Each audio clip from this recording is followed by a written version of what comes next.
As we start every day, Big Sills, the home where all the criers in Philly and everyone that loves sports talk comes to. This is the show where you can bitch and cry and moan, be like AJ Owens, or media people crying about Big Sills.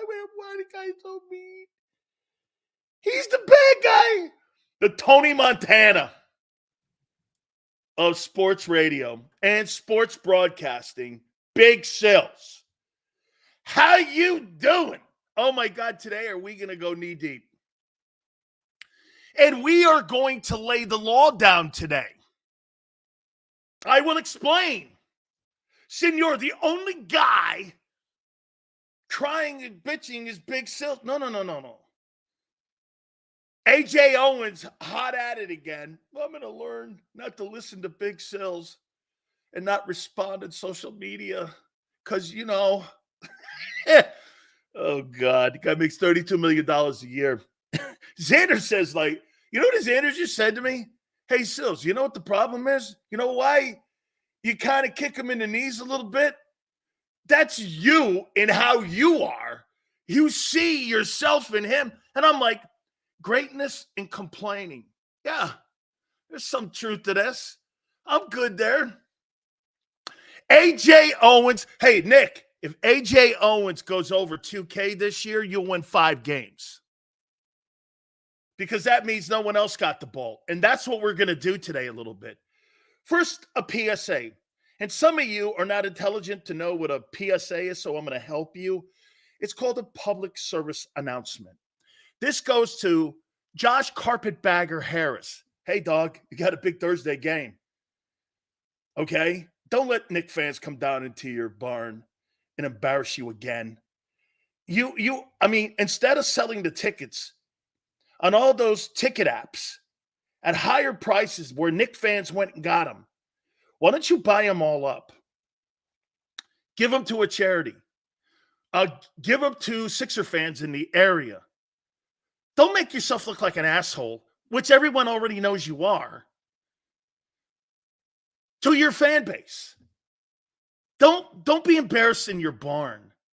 Philly's too good. Philly's too good of a sports city to be overtaken by New Yorkers.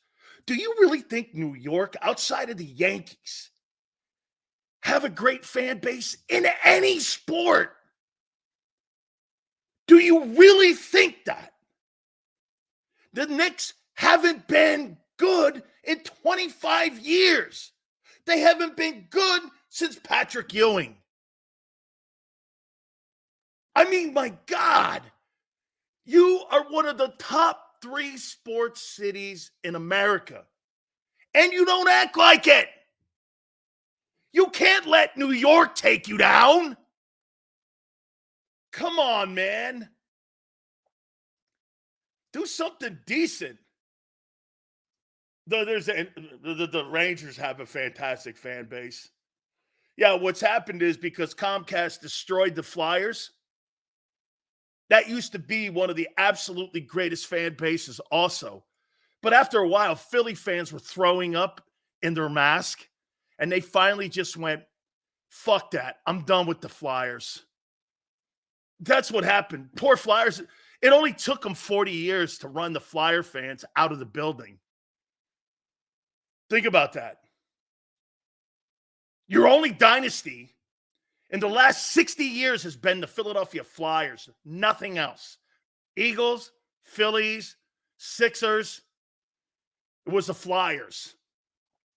And the Bobby Clark Flyers. That's how long ago that was. You're talking 50 years ago. Come on, man. Act like the fan base you are, not like some of the whiners that I see in here. Good grief almighty. Knicks fans come in, they not only kick your ass in your own barn, they're fighting in the mezzanine section, and they're out rooting you. How absolutely embarrassing. How you doing, Big Sil? Stop crying, my friend. Just kidding. We all know, keep it 100. That's why I rock with you. Imagine if you were in Dallas. Oh, my God. Key Fob Central there. Pipe down, son, or you'll be fired. I'll call your boss and have your ass fired. Oh, absolutely. Key fob Philly. That's what I'm going to start calling it. That's what you should be calling the Philadelphia media. Key fob media. That's a nice title to a company. Key fob media. Based in Philly. Based at the NovaCare. Key fob Philly. You notice all the guys that have the key fobs and have access to the building are all ass kissers. Oh, I love him, AJ. I love him very much. He's one of the most misunderstood guys on the planet. You don't misunderstand anybody who makes $32 million and gets you 1,500 yards. You know what you say? He's a diva. He's good. And he cries. That's who he is. He'll get this. It's not about, he's right. It's not about the money. He was asked a question about him being the highest. It's not. It's more about him being the star in the huddle. It's very T.O.-ish. T.O. didn't want McNabb to be a bigger star than him, and McNabb didn't want Owens to be a bigger star than him. How you doing? You know what, man? They're the same people. They just get to the same place in a different style. That's all we got here. Look, I love a receiver that wants the ball, period. Yeah, unfortunately, those guys who all want the ball don't win Super Bowls. How you doing? Hey, that's right, Bob. Bob, I'm 100% on that. When they went and took down Kate Smith's statue, absolutely, dude. Centerpiece and one of the greatest traditions of any hockey barn was that Kate statue. Absolutely. That Kate Smith statue, unbelievable. They take it down because you know why? They take statues down nowadays for whatever reason.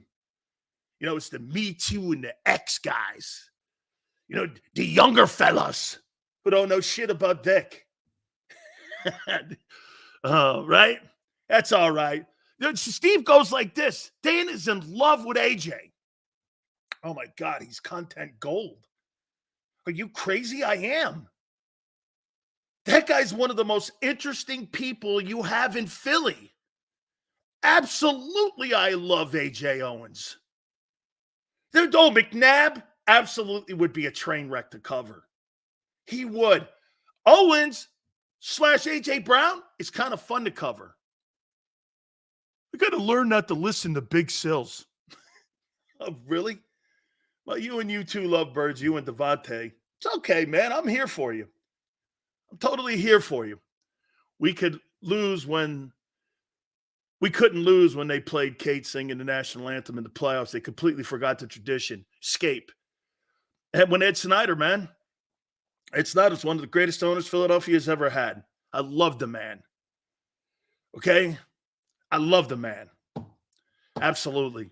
T.O. was a diva, but he was the only one that showed up in the Super Bowl. One leg. That's right. Remember that too, Forrest. Hey, Forrest. Remember that. Who showed up for the Buck playoff game? Oh, wait, he didn't. He was in Vegas dancing with strippers or something. Owens was playing in the playoffs with a broken leg. Hey, Don. Who do you want? The guy who plays on a broken leg or the guy who plays on a broken heart? Let me move on. All right. Yeah, I got a broken heart. We're going to do something here today. We're going to do my top 10 rosters in the NFL today. We're also going to lay the law down on your 2024 Eagles. And boy, am I going to be ruthless with this one. Sorry, guys. Yesterday was an aberration. Okay. Today, we're going to, and by the way, it's not going to be critical. It's going to be, we're going to work it together. I'm going to let you work with me. I'm going to explain more, but I'm also going to give you the Big Sills Eagles draft rankings. Okay. No, flexing. I think you'll understand where I'm going with that, okay? Because I'm going to ask for your help too as well when we're doing this, okay? Top 10 rosters. How the fuck do you have the top 10 haven't played yet? I said rosters, dude. I didn't say teams. I said rosters. Nobody said teams. I said, who do you think have the top 10 rosters on May 1st? Right. That doesn't mean because you have top flight roster, dream team, that you're going to win. Once again, it's not the same. How you doing? Read a book, kid. That's right, Joshua. On paper, the paper champions. Top 10 rosters. That's right, baby. Senor's got it. Paper Tigers. The top 10 dream teams. Okay? No. What if I said that's bad? What, because His Highness was, I got to learn not to listen to big sills. All right.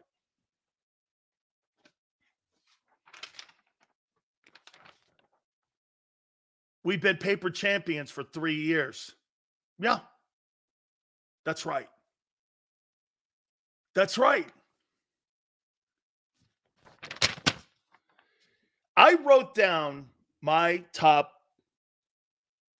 draft picks and I put them in order. Oh, people get a little sensitive with dream teams. The top 10 dream teams.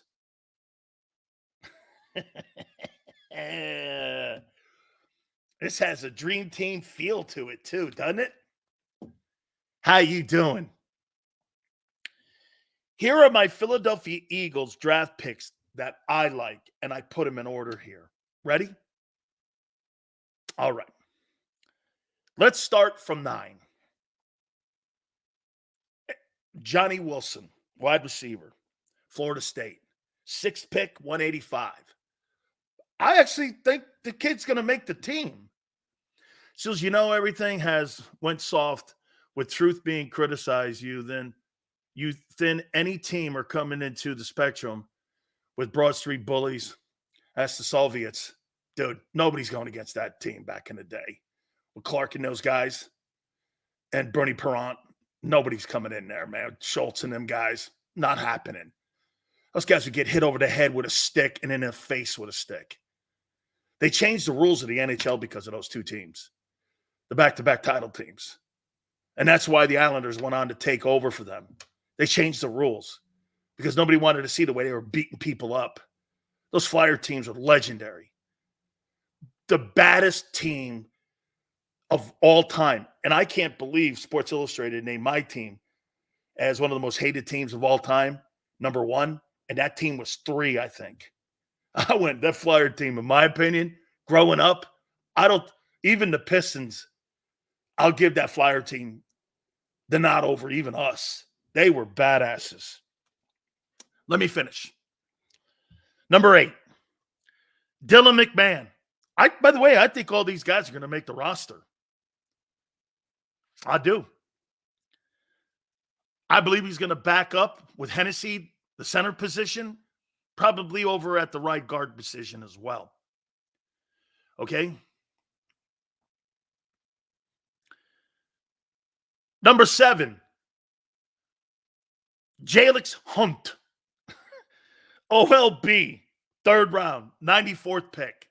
Sure. Somebody tried sending me tape when he was playing like Robert Morris or Oral Roberts. And I was like, he was playing Oral Roberts University and like Cal State Lutheran.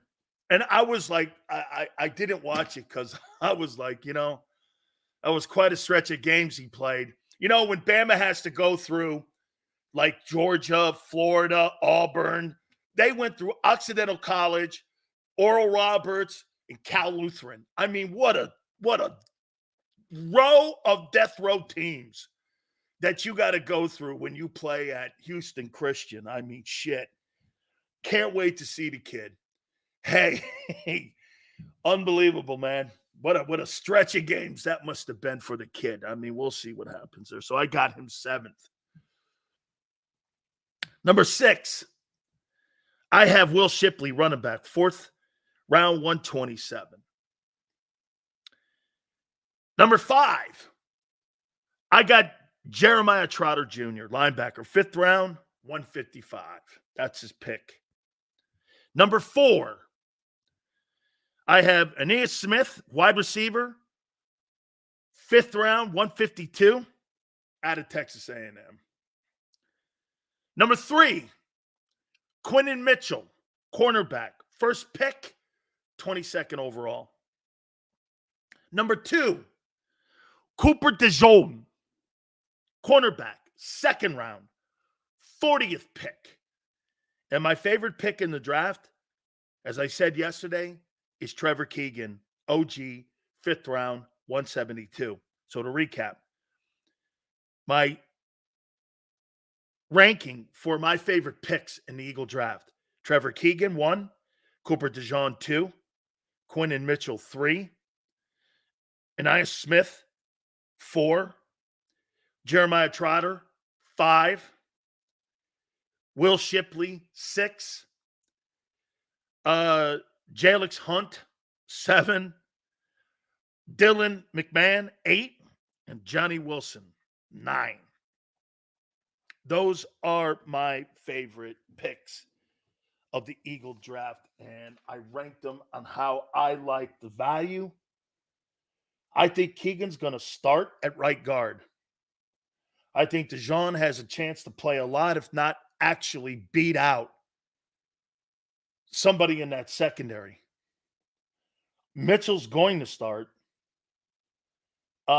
Mitchell's like the reason he's third, he's a no-brainer. Jeremiah Trotter, I got him in the middle, 5. I mean, he might end up being better than Dean. That's not a really big reach. I don't think Dean's good.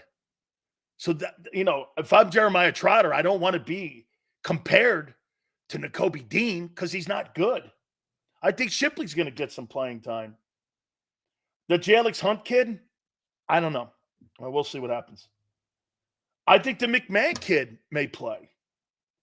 Be interesting to see how they play around with Johnny Wilson. But, I think that Trevor Keegan kid's I think he's going to be your starting right guard, in my opinion. Like, I'm a big fan of that kid. I don't care what people say. Hey, by the way, a lot of people don't like him. I love him. We mentioned it yesterday why. Okay, so I'm pulling for the kid. Seals, do you have an eye? Seals, do you have an eye on potential June 1 free agents at linebacker? I'm working that tomorrow. Because you got to look at the teams. Here, I'll tell you what, relative. As you're going through the rosters right now, look at where teams are with the salary cap and how close they are to the cap and how close, if some of them are over the cap. Remember, they've got to get in line by June 1 for the 90-man roster as they get ready for the July training camps. So just keep an eye on that. You have to look at casualties of the cap. These are teams that are struggling. New Orleans, Buffalo dumped a lot of cash. I think Dallas is still in that process.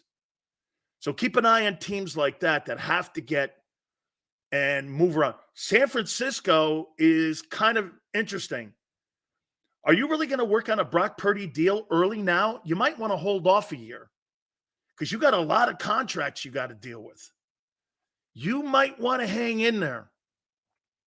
By the way, is Bradbury a post-1 June 1 cut? You know what? Do you know how much money the Green Bay Packers had in dead cap money last year? $40 million.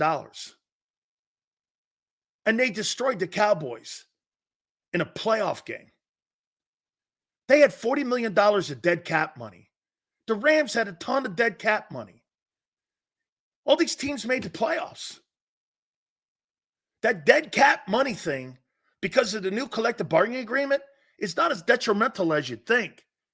That's because you get to defer some of that money. So it's not a stranglehold like it used to be with those Todd Gurley deals. Well, we used to have a dude on our network that used to bitch about the thing, well, you can't get rid of Bradbury because of the dead cap money. Well, he's wrong. You could defer that money out. And teams today don't care about it.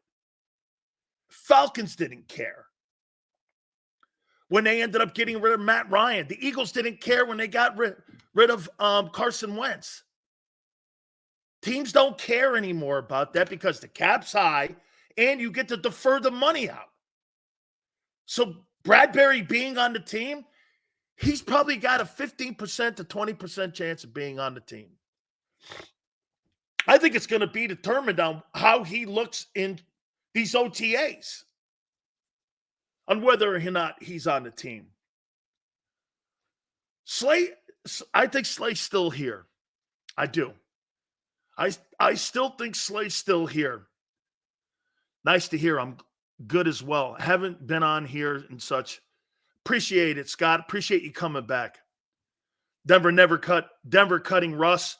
All that stuff. Look at Denver, man. Denver didn't care. Teams don't care anymore about that cap hit. The media is still stuck 5 years ago. Well, the cap is going to be detrimental to the salary. No, it's not. No, it's not. What side is Slay and Mitchell playing? Hey, Senor, that's a really freaking great take.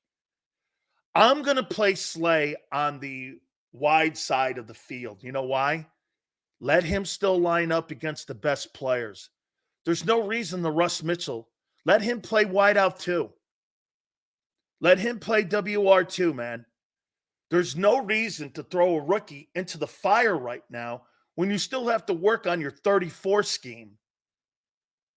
I mean, give the kid an opportunity to succeed. Put your more experienced guy over and have him, Slay, still play on your top flight wideouts that line up against you. Thank you, Scott. I appreciate you coming back here. Thank you, sir. Okay, don't move around. Don't put Mitchell at CB1. He's not ready yet. By the way, he could end up being that guy by mid-year. Like if he comes out the first 4 weeks and you go, shit, they'll make the adjustment and slide him over and Slay. It could extend Slay's stay in Philly. If Mitchell picks up if Mitchell and his game pick up fast, and in the first 4 you go, this guy's a great player. You'll move Slay over to covering wide receiver 2, but give him a shot at it. Here's the thing. Here, let's do this. Do you guys agree? Quinton Mitchell has no idea what NFL game tempo is. Would we agree to that? Even Big Sil's biggest haters. He has no idea covering Justin Jefferson looks like. He has no idea covering Jamar Chase. He has no idea what it's like covering A.J. Brown or Devontae Smith. He played at Toledo. Kyle goes, of course. Well, why would you put him in a situation then where he has never even tasted NFL game tempo? In practice, that's not game tempo. They don't have quality reps in training camp with Philly, and they don't even take their exhibition games seriously. They don't play anybody. You're just going to drop him against the Packers in Brazil? No. So put him over on the second wideout. Let him get accustomed. Dude, a guy like that is going to pick up the game tempo and go, shit. Wow. And he's going to elevate his game.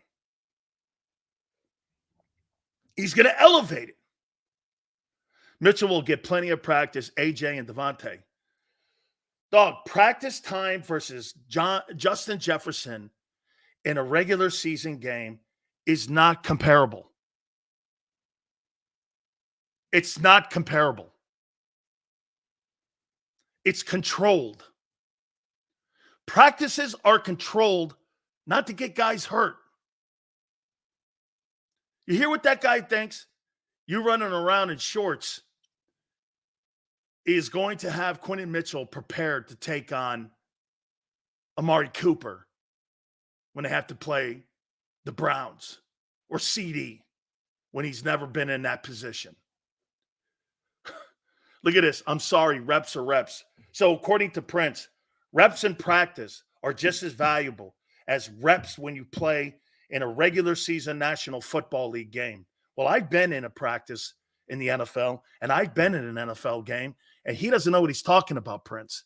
They're completely different. I couldn't believe the tempo.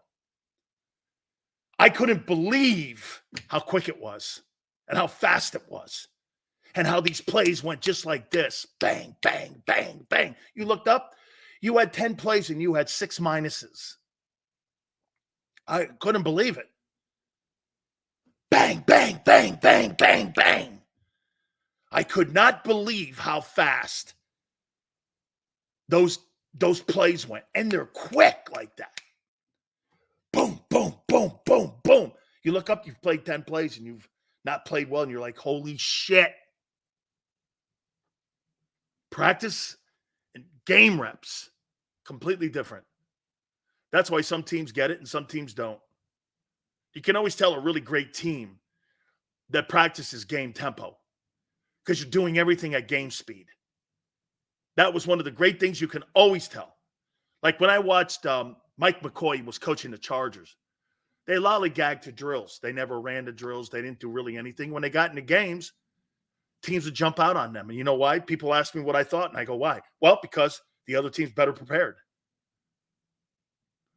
Sean goes, then why practice, Sills? They don't. They cut training camp. They have an hour of practice, and they really don't. And those organized team practices are exactly what they are. Phil Simms said that here. By the way, Phil Simms is on tomorrow. Mark Holmes is on today at 3:30. He's going to try to sell me the Cowboy draft. I'm sorry, but I think the Eagles had a better draft in the NFC East. But Phil Simms will be on with us tomorrow. And we'll let Phil tell you once again, okay? Preseason reps are important. Practice reps are also important. But game reps, there's nothing like it. There's nothing like it. It shows when you're so soft and you get run over by the Niners. Slayer, that's actually a phenomenal take. When you hey, didn't Javon Hargrave say that the Eagles practice like shit? Didn't he say that? And when you got to San Francisco, he couldn't believe how hard the practices were? Didn't he say that? Right?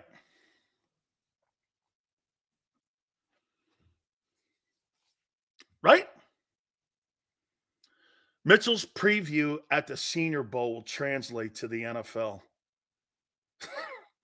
Some guy in an all-star college game versus Justin Jefferson and Jamar Chase and Kittle and CeeDee Lamb is going to translate because he played against a guy from Northwest Louisiana State. Good God. Holy cow. The level of talent at that level compared to the college level is night and day. How dumb can you be? What he did at the Senior Bowl will help him versus Justin Jefferson. Well, we'll see. Let's see if he can cover Amari Cooper first instead of some dude from Ohio University. All right? All right. We are going to do something here. And we're going to hold people's feet to the fire here. And I'm going to tell you what I'm going to do. I'm going to ask you to help.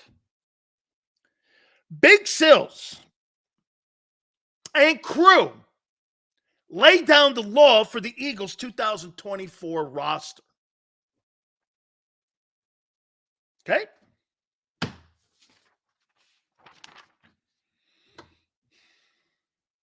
And if you don't perform to this level of what our expectations are, you failed in 2024. Fair enough. Everybody sets goals. All players do. All players do. You start setting your goals now on what you want to accomplish. Right? Okay.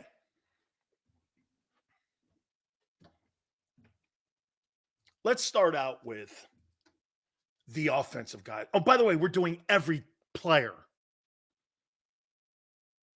Hey, get this. David goes, AJ Owens and Devontae Smith, best wide receiver duo, hands down. And too bad it hasn't resulted in anything. Congratulations. You got a nice pair of wide receivers that don't win shit. Keep it going, David. Good players, no doubt. Your quarterback needs them. Here we go. Jalen Hurts. With the talent on the team, if he throws for anything less than 4,200 yards, 30 touchdowns, and 10 picks, it'll be a failure. Is that a good number? 38 last year, right? I mean, we're only talking 400 yards more. I know he's never thrown for 25 touchdowns, but like you said, you have the best duo wide receivers in the NFL, right? By the way, I'm going to put this list and put them up there. And what we're going to do is we're going to keep a tracker on all these players. So do we agree? If Hurts goes over or touches 4,200 yards, 30 touchdowns, 10 picks with a brand new coordinator that you love and the best duo of wide receivers in the league, he fails. 4,200, 30 touchdowns. Are we going once? Going twice? You guys better say it now because it'll be etched in stone. And I will tweet this out after the program. Bob says no. If he throws for 3,800 again and runs he's not running the RPO, Bob, so you could take that out. Okay? Nick, you good with it? Martin, you good with it? No, because Hurts is a dual threat. No. Dual threat, running quarterbacks, stats don't mean shit to winning Super Bowls. No running quarterback who runs for 800 yards and 15 touchdowns wins Super Bowls. Nobody. Those are useless stats. Nobody has done that. No. 4,200. 30 touchdowns. And 10 picks. Okay. There it is. There is the benchmark for success personally for Jalen Hurts. We lock it in. Look at that. He gave him 10 picks. Be the first time in his career and the second Eagle to ever throw for 4,000 yards. Jesus criminy. You've had receivers go for 1,000 yards apiece the last 2 years, and he can't get over 3,900. We'll see. CJ goes, I say 3,800 with 30 touchdowns. Dude, he hasn't thrown for over 24 touchdowns. All right. Set in stone. Let's move on to Saquon Barkley. I got 1,300 yards, 10 touchdowns, 45 catches, 500 yards, and 5 touchdowns. Now remember, the last two running backs have averaged 1,200 yards. I'm not really asking him to be over what the average has been with the running backs with Swift and with Sanders. I'm asking him to be more dual threat. You're paying him $10 million. If you get anything less than that, it's a downgrade from Sanders and Swift. So, are we good? 1,300 yards, 10 touchdowns rushing, 45 catches, and 500 yards receiving with 5 TDs. That's 15 TDs and 1,800 rushing yards, or 1,800 total yards. 1,310 TDs combined, that's a downgrade. That's a downgrade, Pickin'. Last year, Swift had 1,300 yards himself. Why are you paying a back $10 million to do what Swift did? Aren't you expecting that? If he's healthy? No. If he shits the bed because of his health, well, I told you he's a broken down player. But hey, you signed him. You signed him. Look at Jay Brown. How about Sills reach 1,000 views? Hey, Jay Brown. The Eagle, I could have 4 people watching the show. The Eagles watch it. So go watch some of your guys sitting in their mom's basement. They're talking to Johnny U. Dick. People of significance watch my show. Ask Devontae Smith and AJ and Micah. Just because 1,000 of your butt buddies watch your shows, that's not who watches this thing. Swift only had 10 and 5 TDs. Okay. And the year before, Miles had 1139 and 1139 and 12 touchdowns. So you're telling me, you're right. You're looking for a guy of Saquon Barkley's talents to only have 159 yards more than what DeAndre Swift did? Is that what you're saying? Why are you paying a guy $10 million then? Why? Right. That's, hey, Gatson, 1,500 seems a little high to me. I was thinking that too, but I think that's high. He's never rushed for that. That's why I went 1,300 and 10 touchdowns, 45 catches with 1,500. Sills, I got 1,600 yards. See, Martin, you're thinking the $10 million there. We're assuming he stays healthy. I agree. Okay, that's what I'm doing too. Hey, get this. Right, CJ, I'm actually giving Barkley the benefit of the doubt with these numbers, right? Xander, right? I'm giving the guy the benefit he's going to be healthy.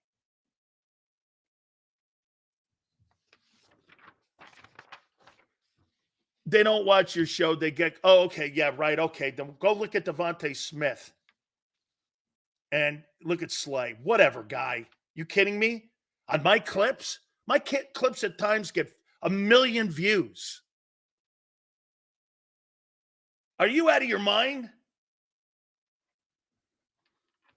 Clips from this show get 1 million views. 35,000, 275,000. That's tweets. Well, shit, dickhead. The content comes from somewhere, Junior. What a jackass. All right. Let's move on now to the wideouts. A.J. Brown. I got 1,300 yards, 100 catches, and 10 touchdowns. Is that cool?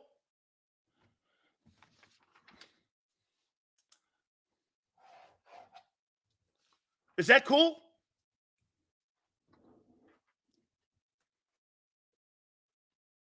Is that cool for A.J. Owens? 1,300 yards, 100 catches, and 10 touchdowns.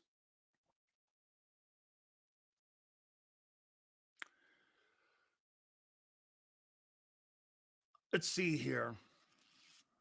Steve, if you were a less hostile, dude, I'm talking to Philadelphia people. Who the fuck do you think we're talking to? Snowflakes in Santa Clara? Who do you think I'm talking to here? People in Wyoming? Remember where you're from. Act like it accordingly. Act like it. Honestly, dude, you think I'm talking to some snowflake in LA?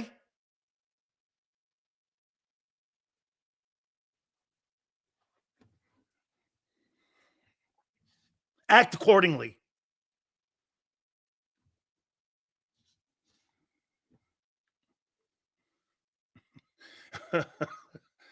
Oh, man.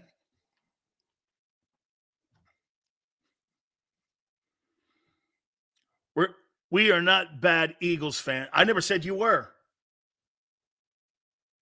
See, how did you get that I said that Eagle fans are bad? I actually like your attitudes. It's a no shit attitude. You give people shit, you give it back, you come back every day. Like you, Steve. You misunderstand me. It's not landing right for you. Okay? It's not landing right. You know what's funny? My wife is from Dallas. And you know what she said? She goes, "Does everybody up here in New England hate their lives?" I go, "Why?" She's like, "Jesus, man. Everybody up here just doesn't have the time of day for anybody." I'm like, "Yeah, well, that's kind of the attitude." She's like, "Everybody in Texas, man, something happens. People are like, hey, you need any help with anything?" Nobody in New England's going to do that shit. Everyone's got their own life to live. Act accordingly. So, 1,300 and 100 catches and 10 for A.J. Mrs. Owens. Okay. So far, Jalen Hurts has to throw for 4,200 yards and 30 touchdowns and 10 picks for it to be a success. Successful season. Barkley has to go for 1,300 yards, 10 touchdowns, 45 catches, and 500 yards and 5 touchdowns to have that $10 million contract be validated. At $32 million per, it damn well better be obtained by A.J. Marshall. Right? Now let's go to our favorite player, Devontae Smith. I've got 1,100 yards and 100 catches. Good? Are we good?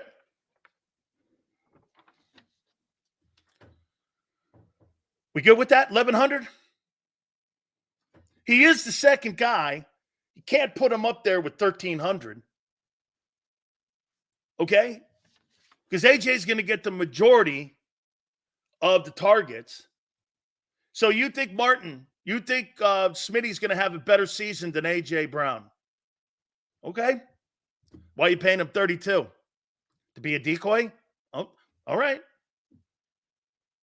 I think he has a better. Okay. You gave him an extension too. I got it. That's 1,300, 500, 1,000, 28 receiving yards. Who's getting the other 1,400 yards to total for? I'm not done yet.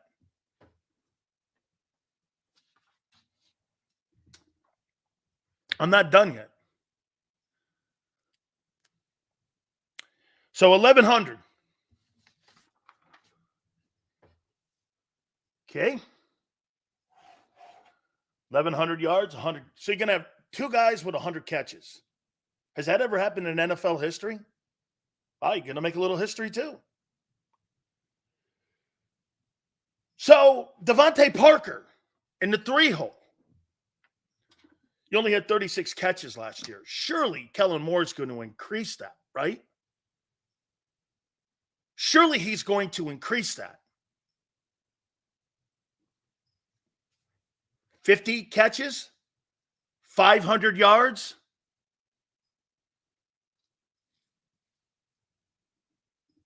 Right? Sound right? Your third wide receiver has got to be a factor eventually. Right? Okay. Devontae Parker, 50 catches. Well, then, how about we do this? Because that's a good point. Won't make the team. Well, how about this one then, Mike?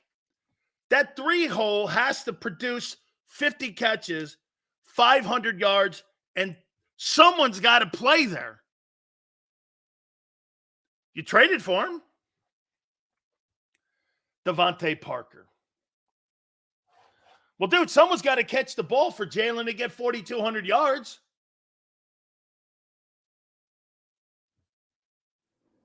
Dallas Goedert. 75 catches.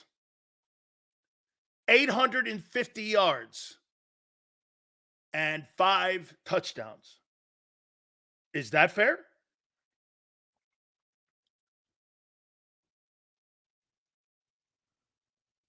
Is that fair? 700. Dave, you're paying a guy $15 million to get 700 yards and 65 catches? He's the third highest paid tight end in the league. 700 yards and 65 catches from a guy who makes $15 million. Really?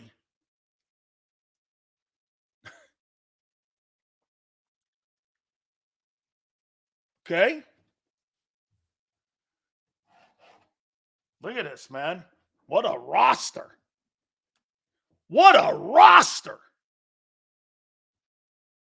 4,200 passing yards from Hurts. 30 touchdowns. Barkley, 1,800 total yards. 1,300 rushing. 500 receiving. AJ, 1,300 receiving yards. 100 catches. Devontae, 1,100. Oh, no, I'm putting individual. What this is, I'm putting individual benchmarks for the players.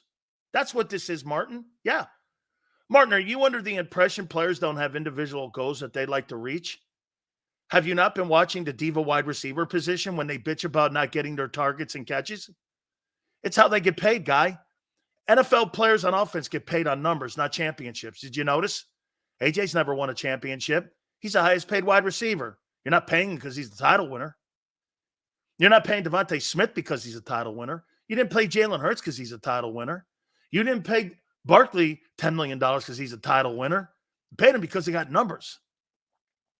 So when you bring up that bullshit about Madden gets you paid.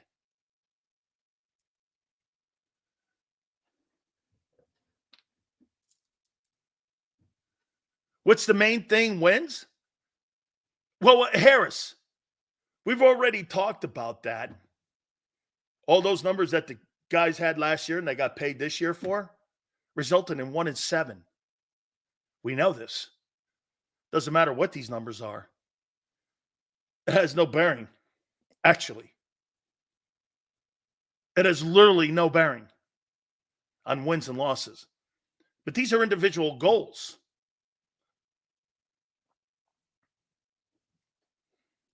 Now let's get to the O-line. Then we'll recap and then go to the defense. Jordan Mailata, Pro Bowl. Paying third highest paid left tackle in the league. Dickerson, highest paid guard. All pro. Guy's making 20. Pro Bowl? No. We're beyond that now. Cam Jurgens starts 17 games.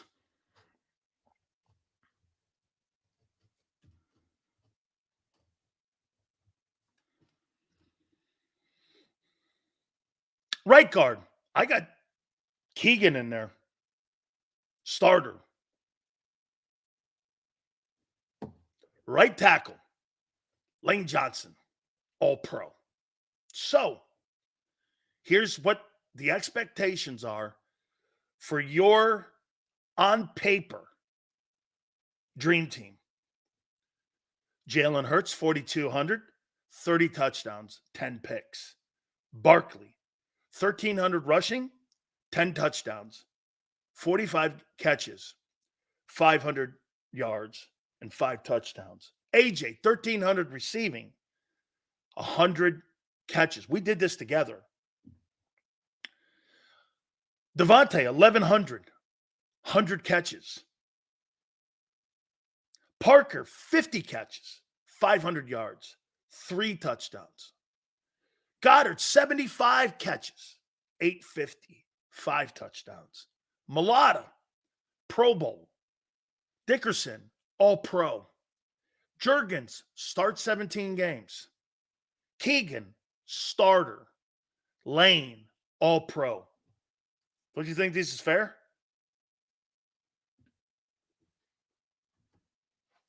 Don't you think this is fair?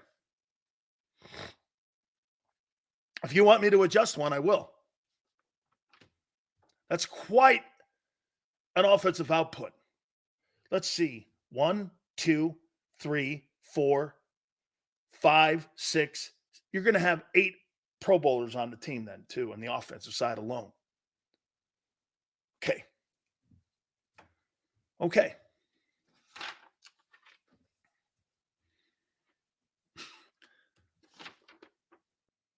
I don't think those are out of the question.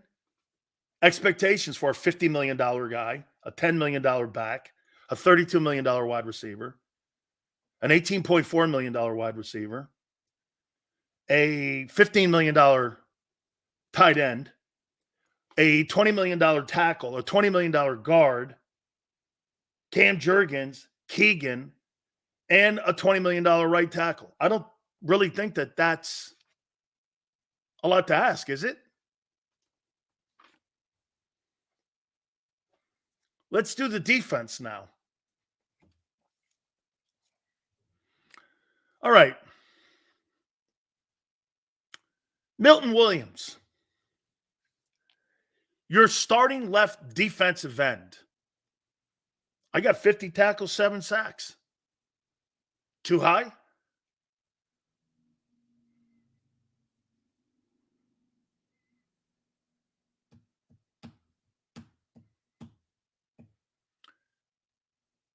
He's never touched 1,200 yards in his life or 1,300 yards, my friend.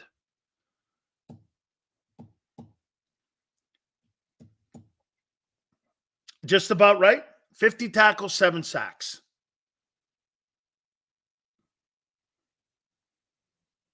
Nick says accurate. Milton Williams, who's never played, left defensive end in a 34. 50 tackles, 7 sacks. All right. That's what I'm expecting. Okay.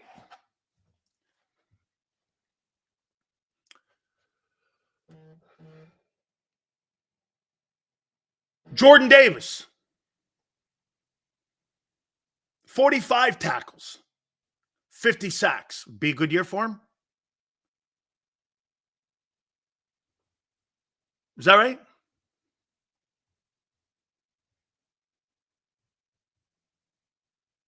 $45 tackles, 50 sacks, or 5 sacks, excuse me.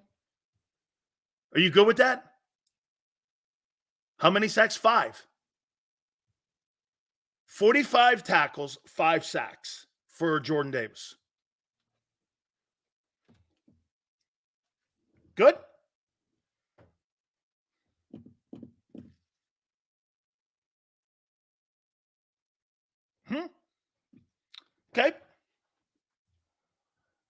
45 tackles and 5 sacks. Jalen Carter, I got 60 tackles, 10 sacks. Good? Troy says Davis is not getting that. Well, if he doesn't get that, he should be dealt. Jalen Carter, 60 tackles and 10 sacks. Okay. So your front four, he's going to produce 22 sacks. Your starting front three, I should say, are going to produce 22 sacks. Okay. Well, 2 of them are first rounders and one's a third rounder. There's a lot of draft equity in those 3 guys. All pro year for Carter. Okay. Will linebacker, Bryce Huff. I got 60 tackles and 11 sacks. Hassan Reddick's number. Actually, let's be fair. I want to double check that. Because Reddick, he had a tough start to the season because of that cast on his hand. What was Hassan Reddick's stats in 2023? Let's see here. Hassan Reddick. Let's see what he had.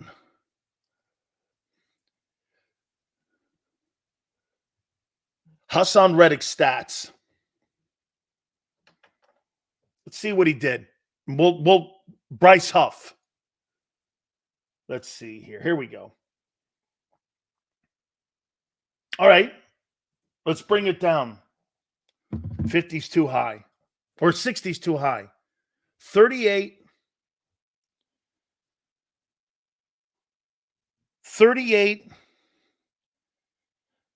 13 TFLs, and 11 sacks.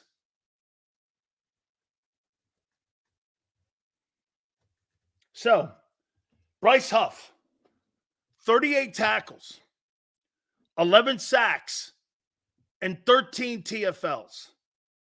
Is that good?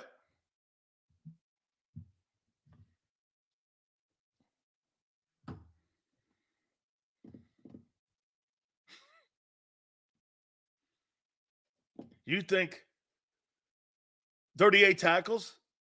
Well, let's take a look. Wait. 38 tackles. Senior's laughing. Let's take a look at what Bryce Huff has done in his career. Stat-wise. Bryce Huff stats. Guy you're paying $18 million to. Let's see what he's done in his career compared. Shows you what Senior knows. He's scoffing at 38 tackles, but forgetting the 13 TFLs and the 11 sacks. But let me show you something here about your love child now, who's been in the league 4 years. Let's take a look at his total numbers. Tackles for his career are 65 total. What he did last year is half of what the guy's career's been. Here's Bryce Huff's career. 16 total tackles, 14 total tackles, 6 total tackles, 25 total tackles. He had 25 tackles last year and 10 sacks. You want to laugh? Senor, you should laugh at that because you paid $18 million for that? Okay.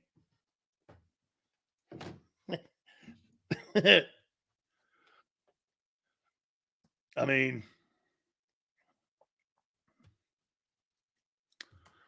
well, he's going to be playing in a 34, so he's going to play Reddick's position. So he's got to come up with 38 tackles, 13 TFLs, and 11 sacks just to cover what Reddick did a year ago. Let's move on. So we're there.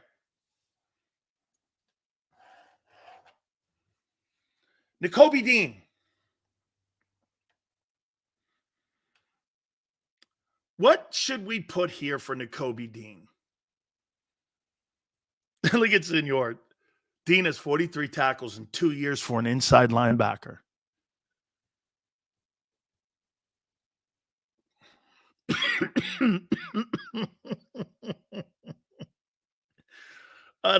Hey, I'm sorry, man. I don't mean to laugh.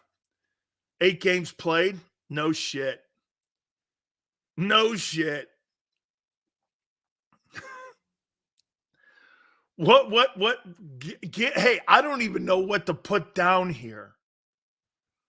What would you put down? You know what I'm going to write down? He plays 17 games. Is that okay? He plays 17 games. Would that be fair?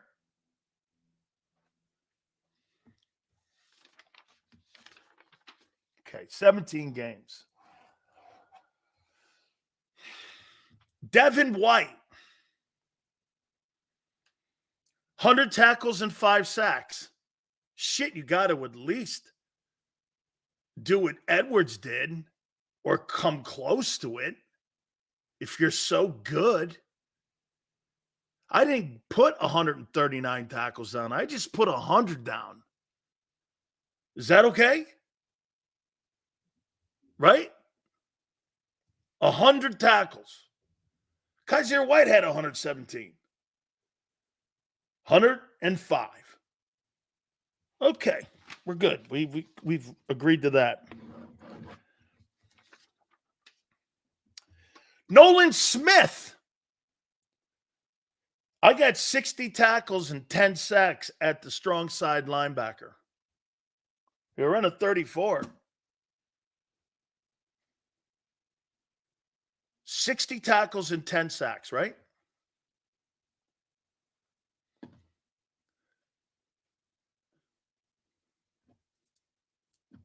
Right? First rounder. Nick goes 10. Seals, come on. Wait a minute. He's a first-round draft choice. 5 sacks for Nolan Smith.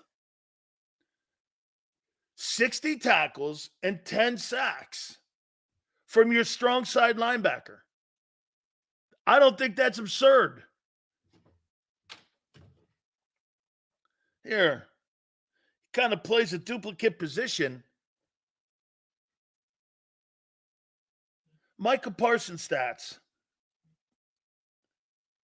Let's see here.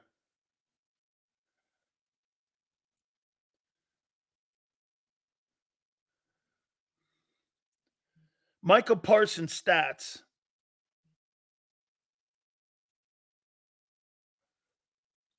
Yeah. Here's Micah Parsons' numbers. 64 tackles, 14 sacks. I'm not even asking him. I'm asking him to do 10 sacks and 60 tackles. So the guy who people think is the player of the year only has 64 tackles and 14 sacks. And you think that guy's getting 10. Okay. Fangio 10-man defense playbook.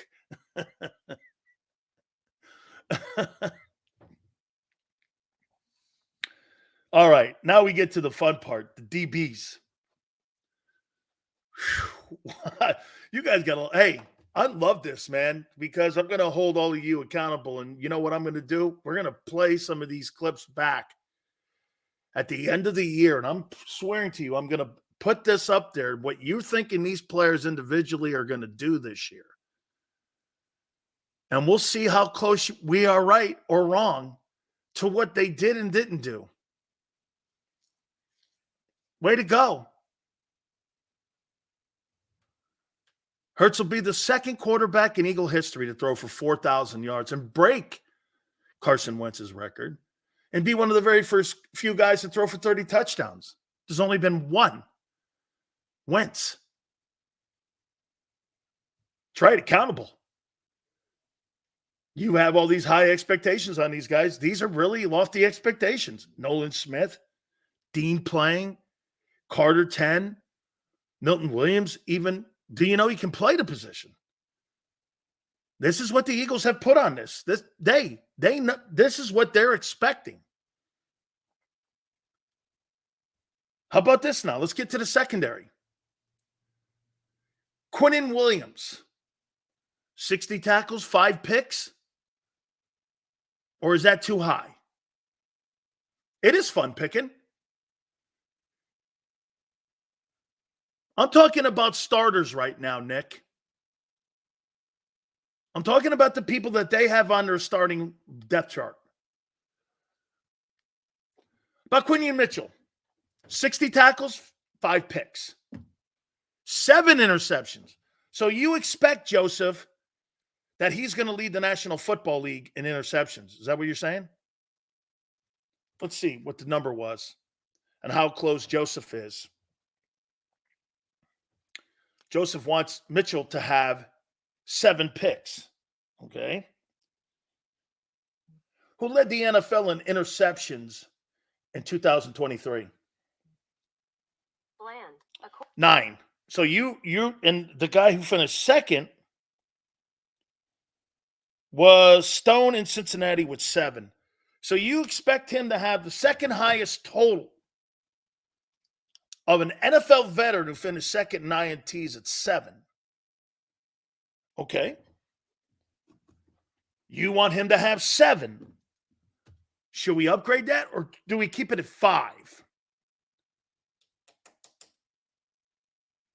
Curious.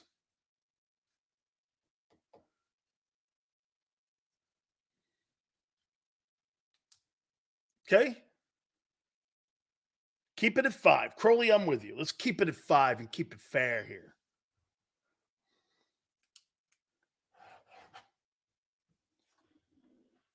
Gardner Johnson, 60 tackles, 5 picks.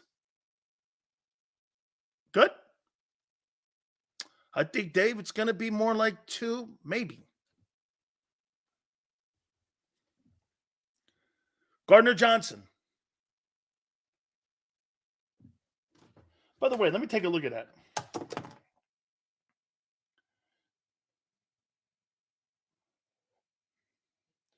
What secondary had the most interceptions in the NFL in 2023? Let's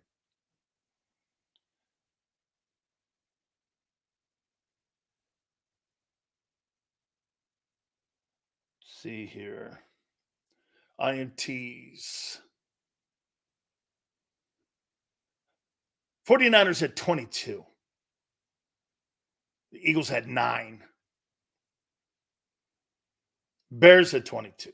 Cincinnati at 17. Bills at 18. You had 9. Okay, so Gardner Johnson at 5. Well, there's 10 right there.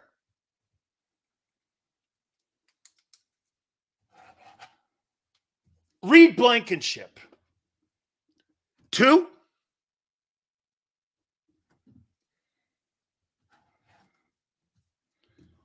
Darius Slay. 60 tackles, 4. Okay. So that's 16. That's 16 picks. That would put you, let's see here.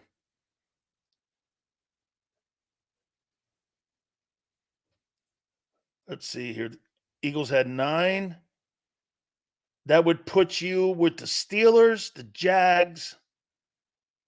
Yeah. You make you 1, 2, 3, 5th in the league in turnovers with your starting group if you put all those numbers together. So, Slay 60 tackles and 4 picks. By the way, between Bradbury and Slay last year, you had 3 combined. Reed, 70 tackles, 2 picks. Gardner Johnson, 60 and 5. Mitchell, 60 and 5. Those are your secondary. You're going to finish 4th in INTs under Vic Fangio. Okay. If you hit all these goals, offensively and defensively, You win the Super Bowl.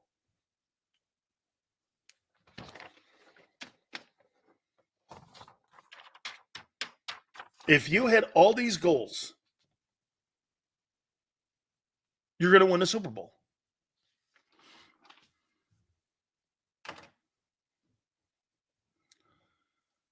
Once again, Steve, who gives a shit about 15-2?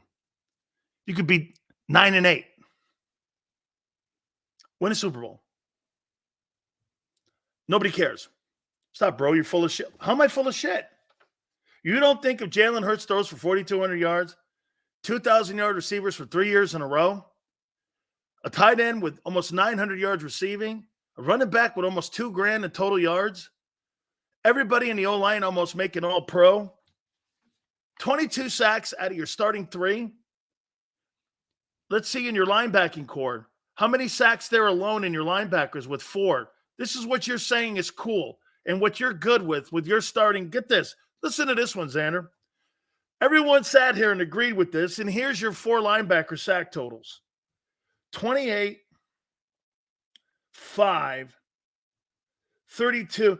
So out of you're telling me you believe you're going to get 42 sacks and another 22 sacks out of your starting 3 up front, and you're going to have 64 sacks this year. Your expectations are out of your minds. This is a nice little exercise to show you how full of shit you are. You really think you're going to get 64 sacks this year? Really? You think you're going to get 22 sacks from your starting 3? Let me get this right here. 11. I'm wrong on Dean. Shit, man. Dean, 3. White, 5, 8, 9. And then 29 sacks. Excuse me. 22. So you're going to get 51 sacks between your starting 3 and your 4 are going to give you 22 sacks. You're going to get 51 sacks with that group. Sound right?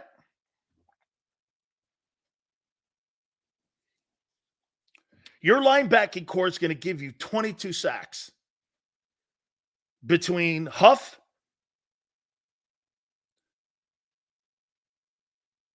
(21). Let's see, Huff 11, Dean 3, that's 14. 5 for White, it's 29. So 29 and 22, right? It's 51. You're going to get 51 sacks this year. Sound right? I'm talking about your starting group. I'm not talking about backups. I did not forget Sweat. He's not a starter.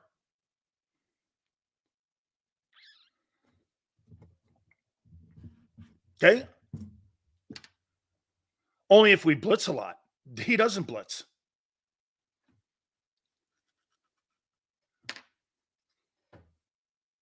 So, that's a pretty big expectation. AJ over 1,300 yards. Devontae over 1,100. Both guys with 100 catches. I'm not sure that's ever happened. 2 100-catch guys on one team. It may have. I don't know in today's NFL. And Goddard's going to have 75 for 80. And Jalen's going to go for 4,200 yards and 30 touchdowns. He's never thrown for 25. Okay. Hey, I think you're right. You should expect that. Smith is not starting over Sweat. That's what they have on the depth chart right now. The Eagles in their locker room right now, Josh Sweat's second team. I don't know why either. I'm just going by the depth chart that Clint Hurt gave me. I mean, Lions, Broncos, Cardinals, Colts, Broncos as the only receiving duos with 100 catches and 1,000 yards. Okay. Lions didn't win the Super Bowl. Broncos didn't win the Super Bowl in 2000. I don't think. Those expectations significantly undervalue Barkley's potential contribution. You think 1,800 yards in total offense undervalues his contribution? You haven't had a running back in the last 2 years give you 1,800 yards in total offense? What are you talking about? A 2,000 total offense guy undervalues what? Sills, if our defense is top 10, we're going to the Super Bowl. Correct. Unless the quarterback doesn't play well like he did last year with the same talent pretty much. Remember, he played, again, you're relying on the quarterback to get better and the coordinator to be better. You're assuming that.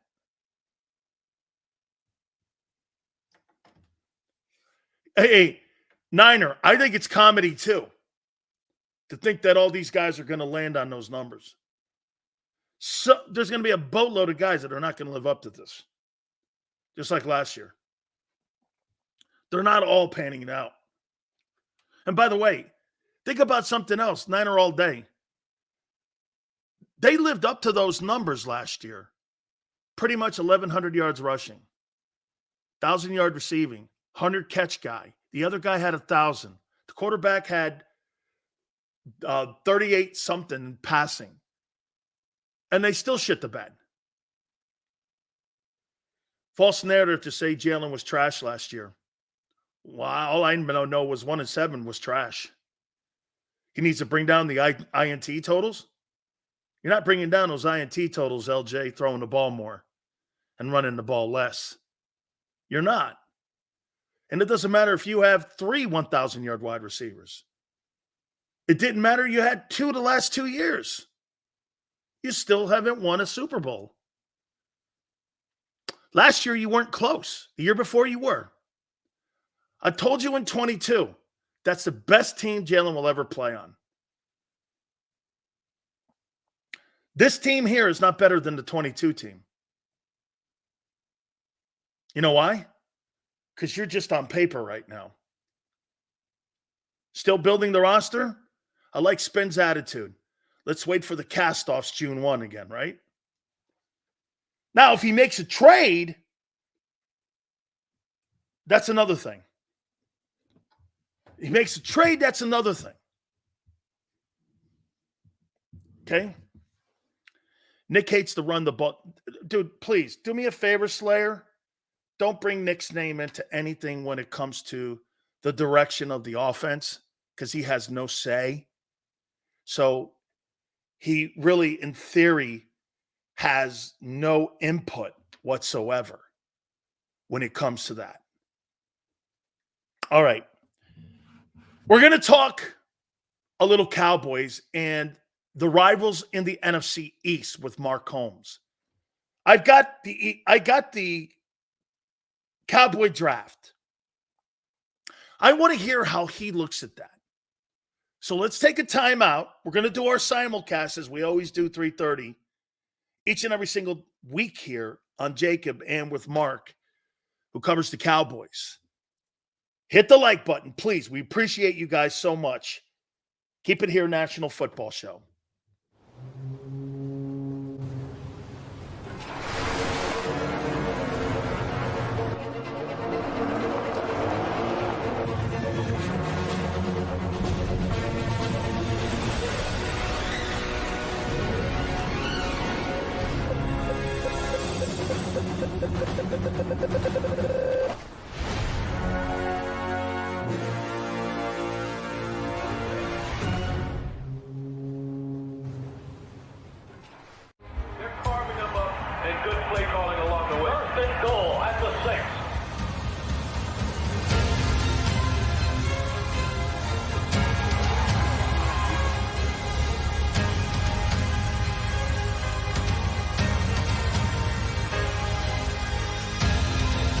Field of life, First Trust Bank is there for you.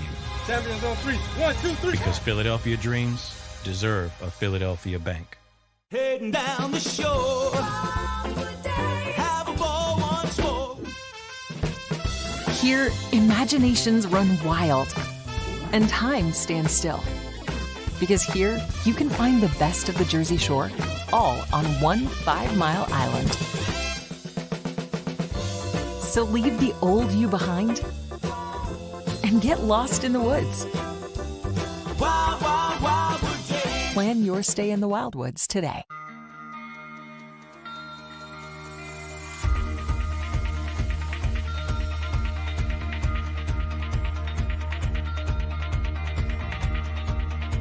Hi, I'm Jim Muehlbronner, Managing Partner at Del Val Insurance Group. Give us a call. We're a local, knowledgeable agency, not an 800 number. Go Birds!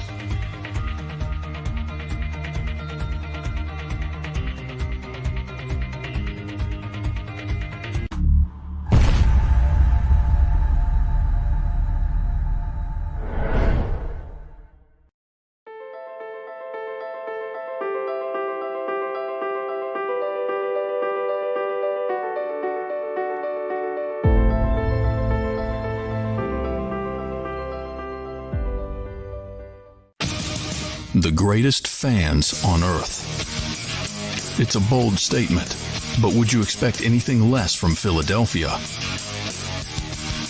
58 years of heartache creates a toughness, a grit, a resolve not found in most. Sure, our prayers were answered, but now that we've had a taste, we're looking for more. Pondley Hockey, official partner of the Philadelphia Eagles. EAGLES, Eagles.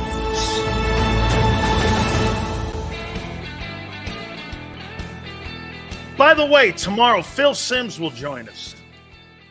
And we'll get his first take. It'll be the first interview he's done since he was let go from the NFL on CBS and the NFL Today show. So he was there 22 years. So we'll talk to our friend. That'll be tomorrow. Before I get to Mark Holmes, who covers the Dallas Cowboys, Jeremiah Trotter has the same pressure as a first-round draft choice. His last name's Trotter. It really doesn't matter where he was drafted, first, second, third, or fourth, or fifth round. They're going to expect that kid to play like his father. Okay? And when he doesn't, or if he does, that's all they're going to hold him to. They're not going to know he was a fifth rounder. The only thing they know of him is he's Jeremiah Trotter's son. So he has that pressure on him like a first-round pick. All right. I want to set this up before I do Mark Holmes here. We bring him on. Mark, and I hope he's listening to this. So Micah Parsons, or as I like to call him, Missing Parsons, he came out on a podcast the other day, and someone asked him a question about why people want to have the Cowboys on TV versus having the Eagles. And I'm paraphrasing this here, and he says, who the hell wants to watch the tush push? And I said this, people don't watch you, Micah, because you're the Cowboys. They watch you because they enjoy watching you lose like you do. They're not rooting for you, son. They're rooting against you. They watch you because you're the ultimate reality show. They should be called the Dallas Kardashians. That's who the Cowboys are. They win every offseason. If there's an award for the offseason, the Dallas Cowboys are 27-time champion. With that being said, the man who covers the offseason Warriors, our friend Mark Holmes. Well, damn, man. You just got to blow that shit up like that? Good God, man. What did I say that was wrong? Well, you know what? Here's the thing. You know what? I can't really argue that because we all know you're driving down the road. You see a bunch of police cars on the side of the road. What do? You're going to look and say, what the hell happened there? You know what? Jerry Jones has built the drama that is the Dallas Cowboys. And here's, let me go ahead and give you a little bonus in there. Shout out to you, Dan. I appreciate being here and everything else. And literally slapping me as soon as I walk in.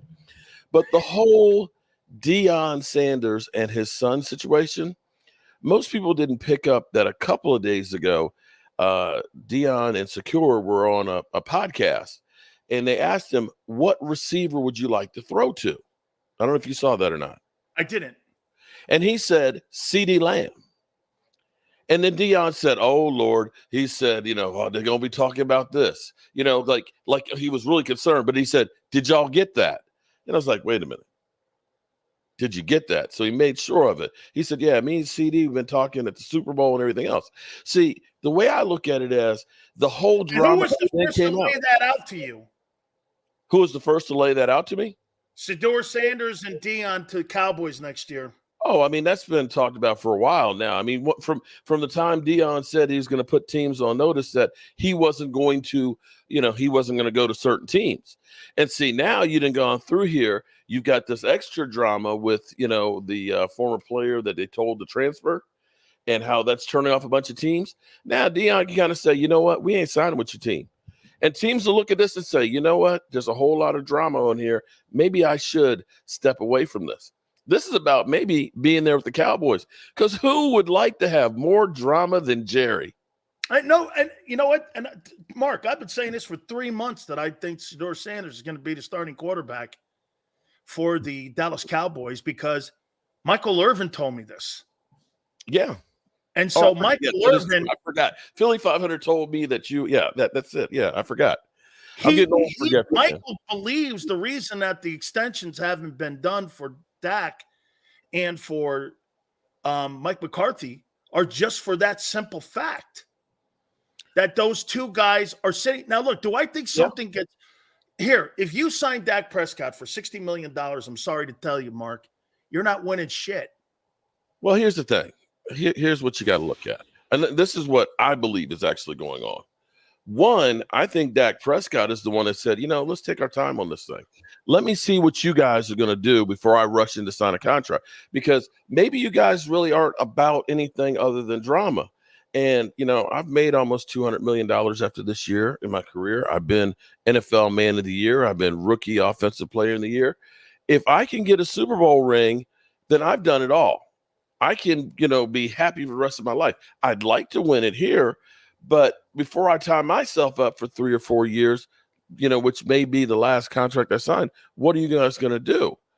And I dare say this is where I'll actually look at this and say that I believe that Dak is the one that's kind of put them on there, because you keep hearing the Cowboys saying, oh, yeah, we want to sign Dak. We want to sign Dak and all that. And Dak basically saying, I don't have to be the highest paid. And I think this is him saying, what are you going to do for me? Now, the talking heads out there are saying, the Cowboys, they didn't do anything to help Dak. They didn't get him any weapons. But you remember in 2016 when the Giants won 2 games against the Cowboys? That, they were up and coming. They had Odell Beckham before the knee injuries. They had Sterling Shepard.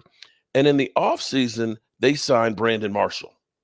And everybody went crazy and said, oh, my God, Eli Manning, 2-time Super Bowl winning quarterback. You got Brandon Marshall. You got Sterling Shepard.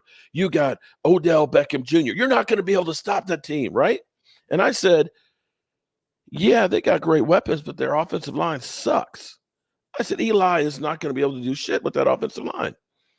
And they were number 1 in attempts, and they were 19th in yardage and 23 in scoring. It's all about the offensive line. And I think the Cowboys, drafting and getting 2 really good offensive linemen for the price of 1 actually is a message to Dak. Dak, we're looking out for you to try and keep you healthy. We'll look at the Eagle draft here in a second, but I wanted to go over the Cowboy draft with you.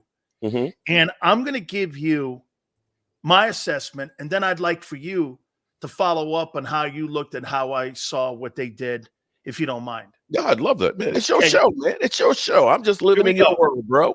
All right. First pick, 29th, Tyler Guyton, OT, Oklahoma. I said this about the kid. 6'7", 328, very athletic kid. Mm-hmm. Reminds me a little bit of Lane Johnson.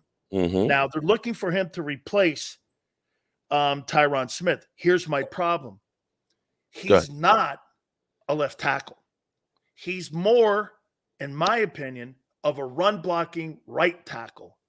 So, to me, it's going to be a little bit more of a learning curve for him. Yes. Being out there on that spot with the blind side and playing against traditionally the best edge rushers are coming from that angle. Now, with Zach Martin there, that helps him. Oh, it's ton having a guy like that next to him. However, second moves will be an issue. This I feel better with him. And by the way, I like the pick. It's not I'd like the pick, but you're going from a guy who's a little stiffer than Tyron Smith to play that left tackle. You have to be patient over there at that spot. Whereas the other side, you could be aggressive, and he's got an aggressive mentality. So I think that's going to be a little bit of a learning curve for him at that left tackle spot.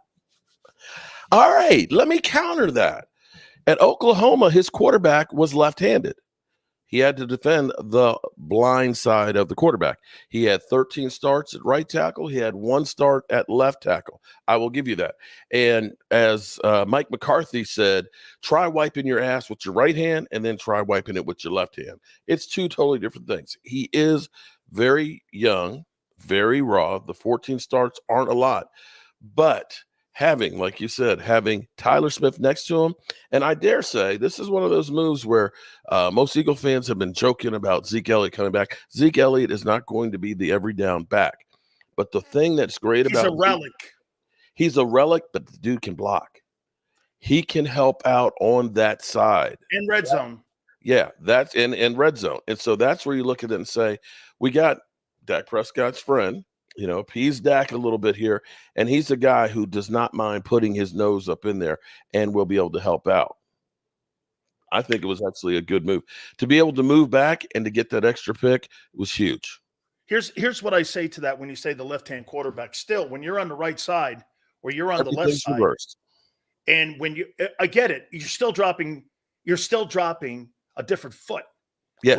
When you're preparing, okay? Everything is opposite. Everything is in reverse. Left hand instead of my right hand. I get Mark, it. It's a great observation that I hadn't thought of before. And on top of that, there's a reason why you don't have left-handed quarterbacks as your backup quarterbacks in the league, because you would have to flip the entire offense for a guy. And that's why you don't see a lot of left-hand quarterbacks. It's a great observation. So that does play into it. Hey, by the way, when I said this, I thought there would have been 10 offensive linemen drafted. There were 9. It was incredible. There were so many good ones. Guys went so later in the draft, like this Keegan kid. We'll talk later on about him. I think he's the steal of the draft for the Eagles. I love the kid. 37 starts, captain of a national title team. I mean, we'll get to the Eagles here, but that's a good observation. Let me get to the second guy now. Second round, 56th pick. Marshawn Nealon. Is that right? Edge, Western Michigan, 6'3", 237. Now, here's my takeaway from what the guys at Bledsoe and what Dan Morgan, the general manager of the Panthers, said about him. He's a little undersized. He's a damn good run stopper.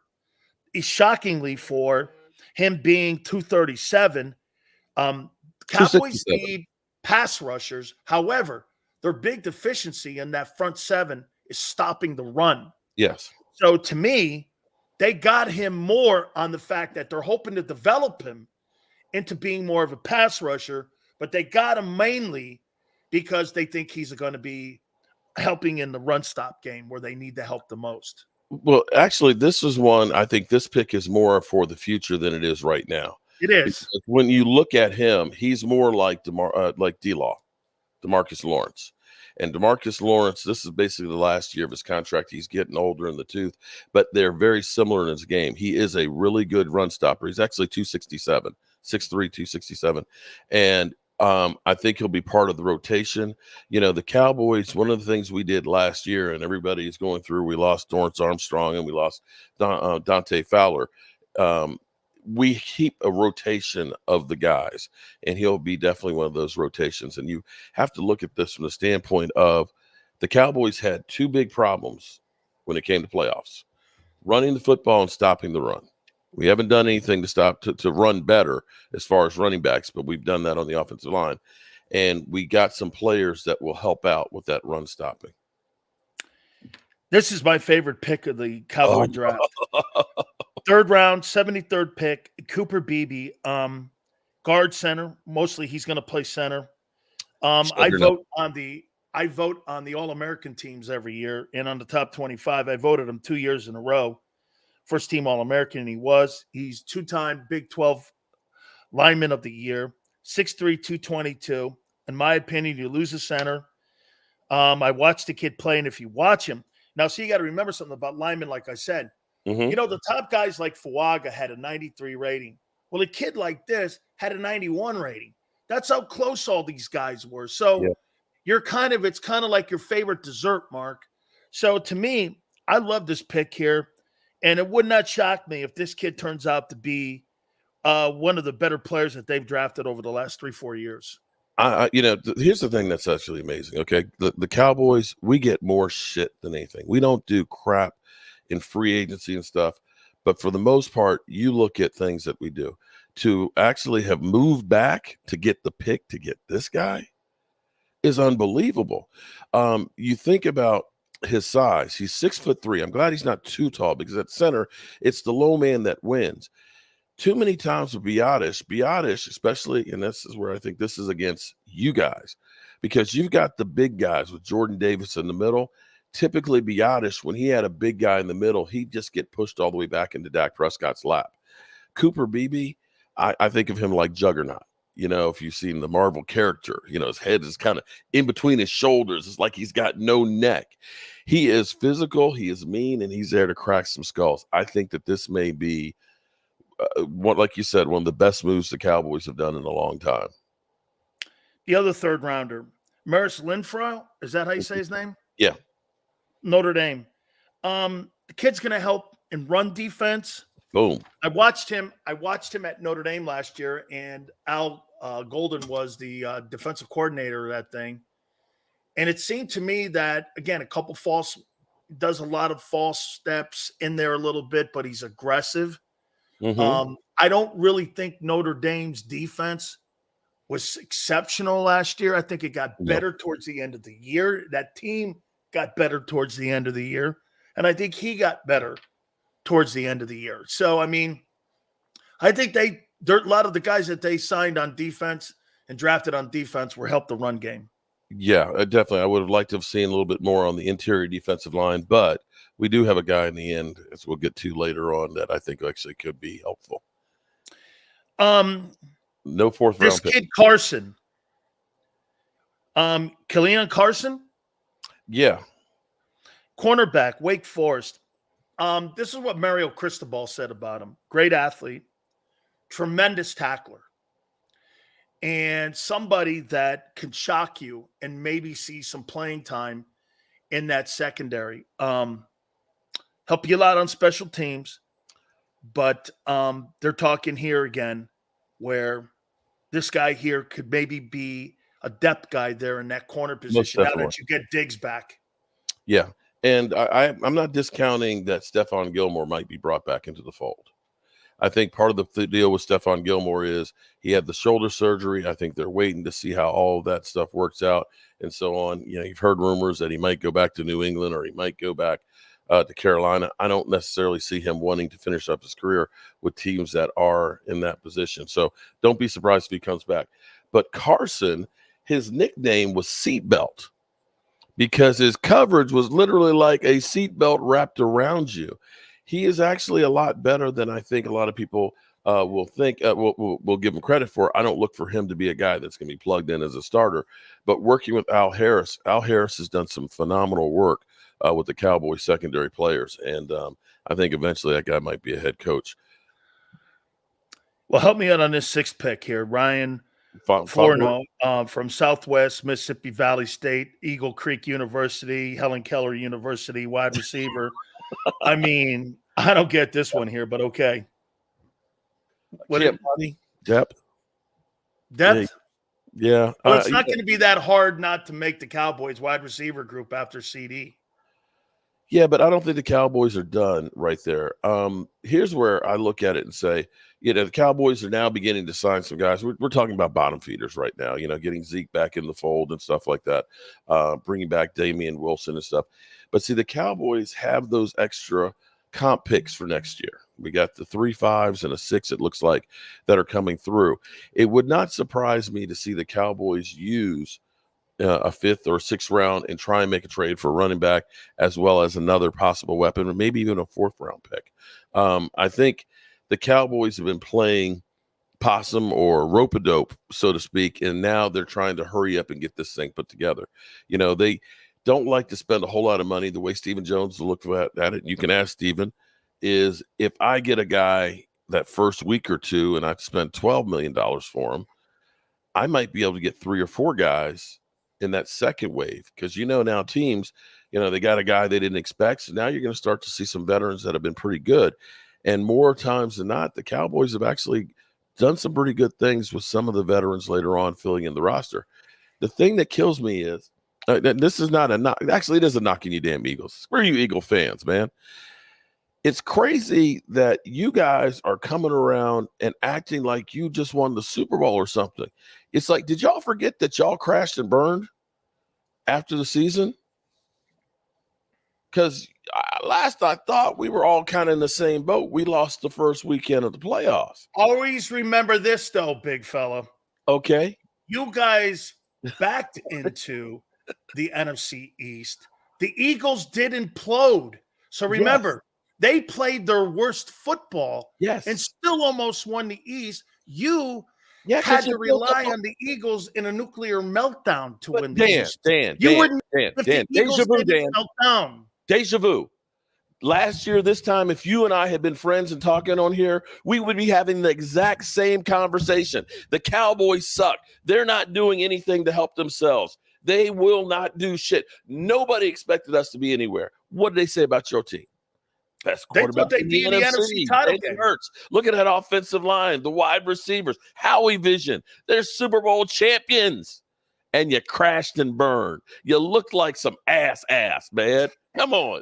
Wait a minute. I completely agree with that. But after I watched a guy who has got 2 starts under his belt and Sammy Love beat the piss out of you in your own barn. It happens. And watch you lay it on them with 19-year-olds. I couldn't believe it. I was watching the Green Bay Packers who got rid of Aaron Rodgers, Devontae Adams, a whole shitload of players. And they took out my old nun's whipping board, Sister Marjorie Fish's paddle, and they paddled you. Unfortunately, the Green Bay Packers and San Francisco 49ers are kryptonite. From the ice bowl on to the catch, no catch. I don't know why the hell we can't do shit against the Green Bay Packers, okay? They shit on us. They did. It's not Rodgers. Now it's Jordan Love? Yeah. And Brett Favre before that. Your quarterback sucks. Are you talking about quarterback sucking? No, yeah. Your quarterback's legacy. You know who he is? Hey, do you know what he is? He is a white guy version of Kirk Cousins. Ooh. He's the same guy.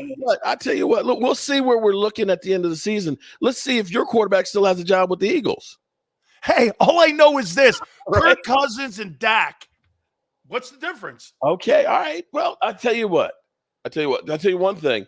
Kirk Cousins has had better wide receivers than Dak Prescott has collectively. You got to start looking at Justin Jefferson. Okay, well, hey, you might want to tell your general manager that. Well, now, if you really want to get down to the shit, it's the general manager and your buddy Stephen Jones. The next time you get him on the show for your 5th time, ask him, bro, why aren't you trying to help your quarterback out like are the you Eagles an apologist for Dak? I'm not an apologist for Dak, but let's keep it real. When San Francisco goes out, hold it. When San Francisco goes out, Purdy is more Christian McCaffrey, and we bring back Zeke, are those things equal?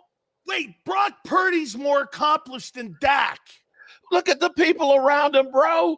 Listen, come on, man. Hey, don't shit on John Lynch because he knows what he's doing. Exactly. So you're blaming Dak Prescott because the Joneses don't know what the fuck they're doing. Here's why. You know what's funny? If you're really one of those elite quarterbacks, here's a stat for you there, big man. Go ahead. Give it to All me. right. Give it The to me. last 23 years, the Kansas City Chiefs and the New England Patriots named me one Hall of Fame wide receiver. Tyreek Hill is one. Yes. Wide receiver, not tight end. Randy and the Moss. Brady 6 Super Bowl runs, and the Chiefs, they've won 9 Super Bowls, been there 13 times with guys like Julian Edelman and Damon Amendola, and also guys by the name of Juju Smith-Schuster. When you have the quarterback, the coaches, the ownership, the general managers, all those things lined up, you win. Unfortunately, the thing is, you have none of those things lined up. But there's 32 teams, and you named 2 guys in the last 17 years. You are the bell cow of the league, though. But not everybody can get one of those guys. You guys said, man, maybe we got a quarterback, maybe we don't. Let's put some people around and try and make it better. Right or wrong? Oh, okay. Some guys. Let's go down the line. Do you look at your offensive line versus the shit we put out the last 3 years as equal? No. Do you think that an offensive line makes a difference to make a quarterback better or not? Complete. Now, hang on here. Dak had plenty of weapons and couldn't do anything with it. What is delusional. He never had literally. There's Philly 500. Philly 500. Hey, Xander, send Philly 500 a link and see if he wants to come on. Are you okay with that? Lordy. Yeah, I'm okay with that. Or you're not going to run or hide. I don't want you to run or hide or anything, Mark. You're not going to get nervous. What am I doing here? And so before we start this video, I gotta get this mother humping thing out of the way.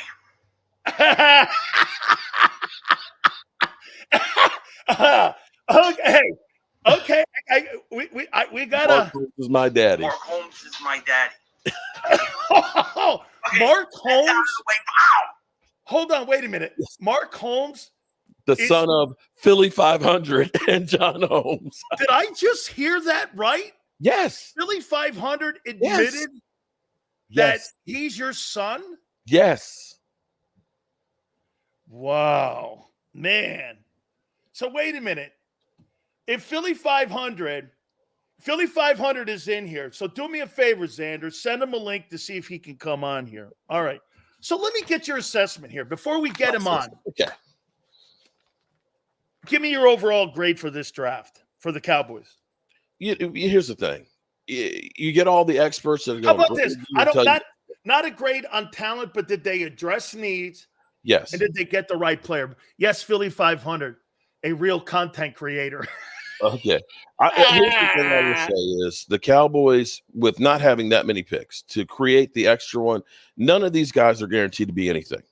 None of them. They could all end up being busts. They could be injured in training camp. You don't know. But they looked at it and they said, we're going to get Guyton to be our next Tyron Smith. And Tyron Smith is a great veteran. But you remember the days of Tyron Smith literally just taking his left arm and just blowing a guy out? Those days are long and gone. This is a guy that has a potential to be that guy. It may not be this year. But if he can come along like Tyler Smith did his rookie year, we are in actually great shape because Tyron Smith has only averaged 7.5 games a season the last 4 years. If this center ends up being the guy that we think that he could be, all of a sudden this team is totally different. So wait a minute here. Let me walk back something here with you. Walk it back. You had Michael Gallup, you had CeeDee Lamb, you had Zeke Elliott during the prime of Dak, you had Tyron Smith, Zach Martin. You had one of the top O-lines in the National Football League in his 9 years. No. And he's had two playoff wins. Hold on. From 2016 on, that offensive line went way downhill. Travis Frederick getting the Hillian-Barr syndrome changed that completely. We never really got a good center. We went from Joe Looney to Biotis. We had not had a great center, and you guys know how important the center is. That is the field general. Everything starts from that guy. And when your center's getting blasted in the backfield, sorry, that ain't it. We've had Zach Martin, but over the last 4 years, like I said, Tyron Smith has been more missing in action than actually being out on the field. This year, he had 13 games. The year before, he had 2. The year before that, he had 4. So you're not looking at Tyron Smith being there on a regular basis. Zach Martin has been incredible, but we've had problems with the left guard till last year. We had. Wait a minute. Let me go. No. Philly 500 is going to come on in a couple minutes here, but I've got to throw this at you here. Throw it at me. So, great quarterbacks don't need great players around them. They carry their teams. Okay. Well, let me say this. Your team has had great players around him, and apparently they can't carry him. They win more than you. Hold on. Let me drop my mic. Oh, no. Wait a minute. They've been to a Super Bowl. You know where you've been? And they've been to a Super Bowl. Do you know where you've been? Palookaville. In the toilet bowl. I'm not going to disagree. Wait a minute. I'm not going to dispute that. You guys in the last 20 years have had the success the Eagles have had? Oh, here we go. Are the you last crazy? 20 years. Okay. This team's been to 2 Super Bowls in 6 years, won one. Yes. Was 3 points away from winning one 2 years ago, and you can't get out of the first round. I mean, they're like the 76ers of the NFL. Can't dispute that. Okay, your quarterback, you got the wrong signal caller. It's not the signal caller alone. I'm not going to say that Dak Prescott's the best quarterback in football. Not going to. But when you Where would you rank him? Where would I rank him? He's in the top 10. God, you don't mean? I know you don't mean that because I know you're smarter than that. You don't mean that. Yeah, he is. Okay, take a look at the numbers. Okay, but be that numbers. Okay, you think he's better than Brock Purdy? Brock Purdy again has everything around him. These are not equal situations with Debo, Ayuk, with Kittle, and Christian McCaffrey. He's got a running game. He's got a great. I would say Josh Allen and him are about the same. Oh my God! Yeah. You do not mean who is he? Stephon Diggs and nothing. Here's Are you crazy? Okay, Josh Allen has a lot of talent. Josh Allen is an incredible athlete. Josh Allen is great at running, but Josh Allen has a propensity of throwing interceptions. You're looking at low-hanging fruit. He's won 4 straight. He's won 4 straight AFC East championships. Yes, he has. He also has a 700 win percentage. And where's he got? Has he got him in the Super Bowl yet? Because by your definition, you're not shitless. Lamar Jackson, if you were the quarterback, you can overcome. Do you know who you're playing against? Wait. Didn't you just say if you are a great quarterback, you can overcome? Wait. He doesn't need anything, right? See. So when Josh Allen loses to Patrick Mahomes in a playoff game and you lose to Jordan Love in his first year starting, that's comparable? A loss is a loss. Tactically, you're right. You didn't win the big one. Does it matter if you lost by 30 or 2?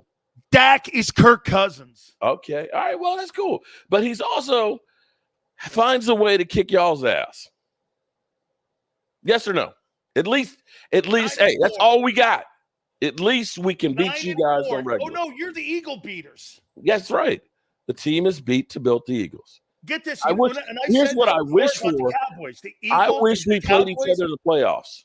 The Cowboys are built to beat Philly, but they're not built to win. There you go. The sad thing about my team is we get close, but we end up having a few pieces that aren't there. And this is where I have to give you guys credit because you lose somebody during the season. Howie is out there trying to find somebody to replace them. Doesn't always work, but that year you went to the Super Bowl and should have won it. It was like gold. Every free agent you brought in there, it's like, I can't believe this guy's working out. The only one that didn't, I think, was Randall Cobb. I mean, it's not Randall Cobb. Edge rusher from Chicago. Not Randall Cobb. Robert Quinn. Robert Quinn, yeah. That's the only move that you made that whole season that you look at and say didn't turn out gold.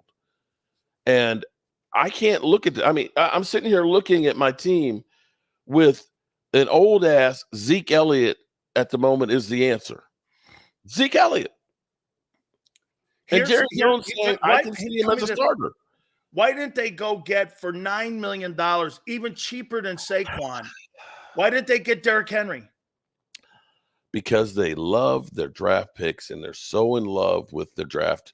They didn't want to risk losing one of those precious comp picks. That's because you overvalue your expertise as a football expert that you're not. The chemical engineer, your buddy, that's his philosophy. He don't want to spend money in free agency. That means you didn't. In 1996. Yes, he is. They're cheap. That's it, Dwayne. Exactly. He's cheap. Here's the deal. Those picks in 96 were important. Okay? Important. In 2024, they're not as important.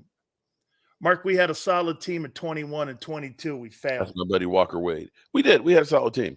But by the end of the year, see, here's the difference. And Wade, your best team was the Dez Bryant catch that they didn't call a catch and they got hosed in Green Bay.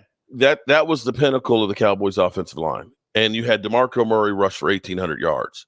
That was it. The defense wasn't that good, but it was better than it was the year before. We ended up being second in the NFL and taking the football away. That was a great team there.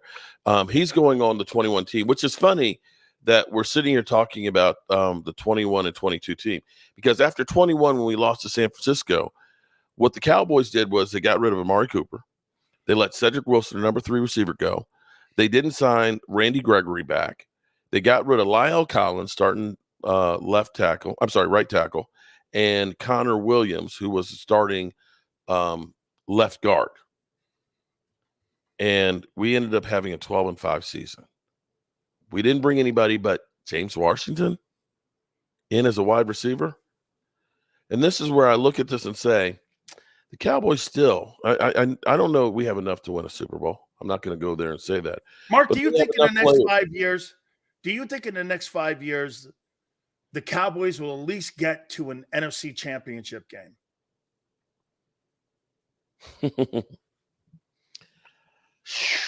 I think that depends on what happens with Dak, because it could very easily end up being in quarterback purgatory. Meaning, you go ahead and say, you know what, we're going to move on from Dak. You could end up being the Commanders looking for a quarterback forever. Getting a quarterback, whether, I'm seeing Eagle fan over here say Dak chokes. Even getting a Kirk Cousins is not even easy to do. Quarterbacks, they're few and far between. And if you don't have one, you're constantly out there trying to get one. Do you look at Cleveland and say, with all the number 1 picks that they've used and traded for Deshaun Watson, that they're good at quarterback right now? You look at Washington, that basically since Mark Rippon has been trying to find a real franchise quarterback. Mark, let me bring this to you. Mark always got some excuses for everything. You're right. Dak is the Black Cousins. He's trash. Jerry can't buy rings now since the cap. He could if he wanted to, but for whatever reason, they don't want to spend money. It's Mark. I think really this is an ego thing with him. I think those draft picks to him are like gold nuggets. Okay, they really look at those draft picks and they look at a free agent like Derrick Henry and go like this. No, I mean, I'd rather draft a guy and get him as a rookie and develop him. Well, when's the last running back that you truly developed over a 10-year period? Zeke? Okay. But then you know what you did? Once you gave him his money and he came back from Cabo, every year from then, man, from the Cabo trip, it was a completely different guy every year. They do. And see, that's what happened with Michael Gallup. There's no way in the hell. Michael Gallup was going downhill for 2 years before you signed him to a big deal after he tore his ACL. And they value from Jalen Smiths and things. Leighton Vander Esch was a decent linebacker, but he always had injury history. And you look and say, oh, we're going to go ahead and roll the dice. We'll be okay with him. That is the problem of the Cowboys, is they believe as Stephen Jones says, we believe in our guys. And you don't have a backup plan. So when Van Der Esch goes down, you say, well, we're not going to look for a linebacker. We'll just take, Marquez Bell, who's a safety, and he'll be our linebacker. What is that? Let me flip the script on you now. What'd you make of the Eagle draft? The Eagles draft, I'm going to be honest, I didn't pay as much attention to them as I did.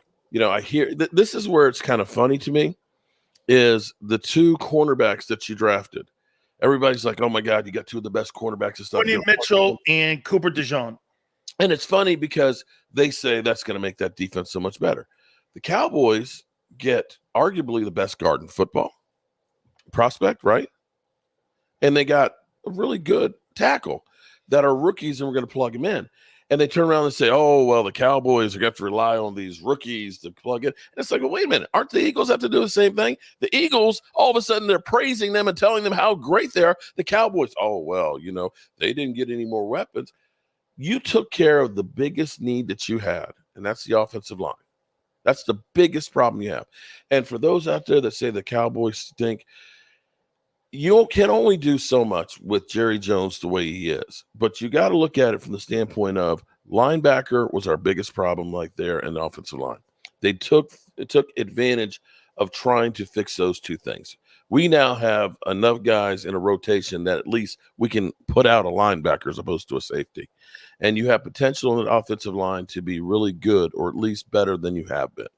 And that's all you can really hope for. Now, maybe, just maybe, Jerry Jones, the old Jerry Jones, comes around and he'll start trading some of those 5th and 6th round picks and trying to get a couple guys that will help take us over the top. Okay, now listen here. I've been waiting for this to get you two together here, and I've got to bring Philly 500 on now.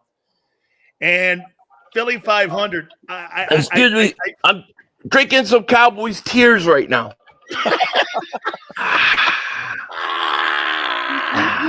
Dan, this guy's delusional.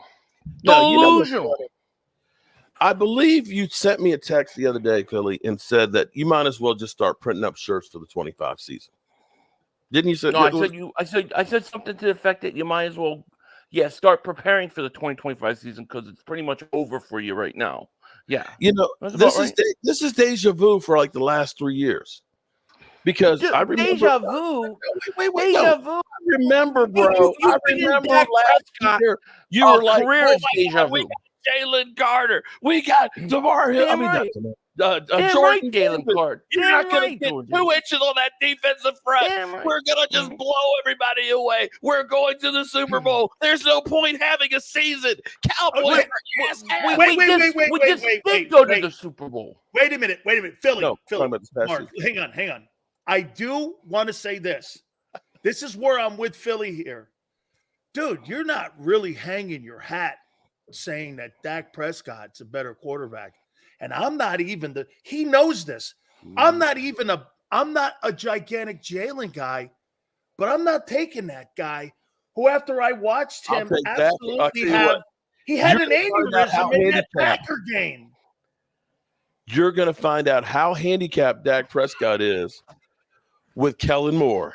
Good luck with that shit. Let me tell you. Listen to this, Sills. In one year, they had Amari Cooper, Cedric Wilson, Gallup before his injury, and CeeDee Lamb on the field at the same time. And this guy has the balls to actually try to say CeeDee Lamb was a rookie.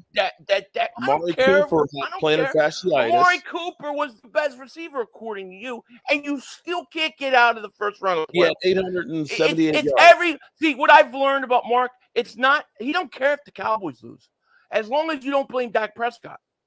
Oh, bro. You saw me fall out. Believe me, you saw me fall the F out of my chair, man, when we lost in that playoff. I know, and then what did you do? You lose the game, and then you go, well, maybe if they would give Dak weapons. Oh, look at all these people calling in, telling me it's Dak's fault. They don't want to hear about Dak. Dak Prescott is a choker. He can't win in the playoffs when it counts the most. Mark, let me ask you. Boy, Jalen Hurts, he's got as many playoff wins. Let me ask you this, Mark. He only has one less loss. How about this? Okay, all right. He's got to lose the what about playoffs too, bro. Do you think that Jalen has been given all the talent that he needs to win a Super Bowl, or do you think he's not going to do it? I don't think he's going to do it. I do not think he's going to do it. But you think Dak will? No, I didn't say that. And I'm not with the Cowboys as they're currently constructed, unless they have a sea change in attitude. That's where I was going through and saying, if I'm Dak Prescott, I'm not in a hurry to sign a contract. I want to see if the Cowboys are going to do, anything more than anybody else. If I'm Dak and I'm looking at the Eagles and saying, well, damn, you done got A.J. Brown signed here on a contract. Damn, you done got Devontae Smith signed. Damn, you done gone out there and you done got Saquon Barkley. What do I got? I got Zeke Elliott. The first half of Dak Prescott's career, when Zeke was still a great player and you had all those weapons, you went out and you got Amari Cooper. Hold. Early on in his career, you had an old Dez Bryant who was having a hard time staying on the field. Okay, you had the best offensive line in football. You had Zeke, and we had Zeke Elliott, who at that time Zeke was good. And then you went out and you gave a second round pick for Amari Cooper, and then you had Gallup, who was really okay. Gallup so you went out. So when they go out and they get him Amari Cooper with a first round pick, that's the Cowboys front office not doing anything for him. They got Amari Cooper. They got no. They got Amari Cooper in the middle of the season because our leading receiver at that time was Measly Beasley. Mark, you haven't gone anywhere in 100 years. You see, no matter what, it's everybody else's fault but Dak Prescott. I didn't say it's not Dak Prescott. Never Dak Prescott. But Dak Prescott is a choker. So let me ask you this. Then of those 6 or 7 games that you guys lost, whose fault was that? When at the end of the year? Season. This year, it was everybody's fault. We'll start with the coach. Wait, hold on. What do you mean it was everybody's fault? I thought it was just the quarterback. So when my Micah Parsons gets nothing in the playoffs, when my defense literally can't stop anybody in the run, when my number one wide receiver drops the first 2 passes thrown to him, when we drop the first 2 passes thrown to them, it's all Dak Prescott. But for your team to collapse, bro. Listen, when Jalen Hurts makes a mistake, I'm the first person to say it. But everybody in their mother, you look at that team and see it was a team collapse, starting with the coaching staff. However, you're talking about a guy that's played double the amount of Jalen Hurts. And every year he can't get out of second round playoffs. How many championship games has Dallas been in? How many Super Bowls has Dallas been in? None. Dak Prescott hasn't done anything. And then when you have all those weapons, he goes out and throws 37 touchdowns. He does nothing. And with all of the stuff that you have here, and then all of a sudden, guess what? Hey, listen, Mark, with all the stuff my guy got, he got to the Super Bowl. He came one drive from winning it. All right, Philly, because I know you're a fan of this. Mark, what does Kellen Moore bring, and what will he bring to Jalen Hurts and him getting better as a quarterback? What will that bring to the Eagle offense? You asking me or are you asking Philly 500? I'm asking you, Mark. The thing, Kellen Moore's going to have to change a lot of what he's doing to fit Jalen Hurts' game. Because Jalen Hurts is more running, and that is a big portion of his game. Kellen Moore is not that guy on there. He's going to have one of them are going to have to meet in the middle. And the thing that I keep saying about Jalen Hurts is that first read, if it's not there, he's ready to take off. Of course, everybody that comes to Philly, according to Philly 500, is the greatest thing ever. So go ahead. Be happy about Kellen Moore. Trust me. Kellen Moore. Go ahead. Tell me. Kellen Moore is your worst nightmare. He is your worst nightmare right now because what he's going to do with the Eagles, when he comes in there and they go and they actually get past the second round of playoffs, you're going to have to admit that you can't use Kellen Moore as a scapegoat anymore. And you know what? If that's the case, you came on here and I listened to you blame Kellen Moore. Kellen Moore is a genius. I will be the first one to say. Now get ready. You start practicing your lines. Start writing them down. I'm betting that by the end of the year, you guys are going to be ready to run him and Nick Sirianni out of town. Well, that has nothing to do with that. stop being a choker. How about this? All right, how about this? So is Dak better without Moore than he was with Moore? Oh, yeah. Oh, my God. Yeah. Okay. Wait. 36 TDs, 9 interceptions without a running game. What was his best year? The year before, when he was here, we had 500 yards more on the ground. We had Zeke and Tony Pollard. Zeke had almost 1,000.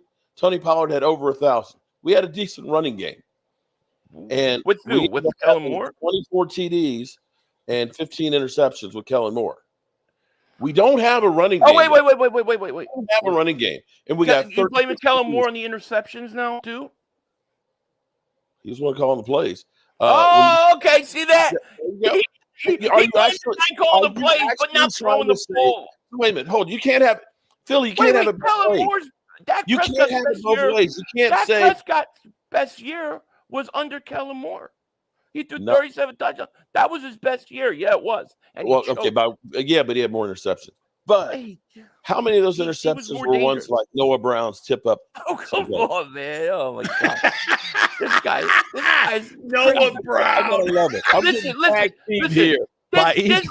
This dude literally he was better off without Kellen Moore. Goes into Green Bay and gets crushed. And when it's the second quarter and your team has a chance to get back in, what does Dak Prescott do? He can't put the team on his back. He can't put the team on his shoulders.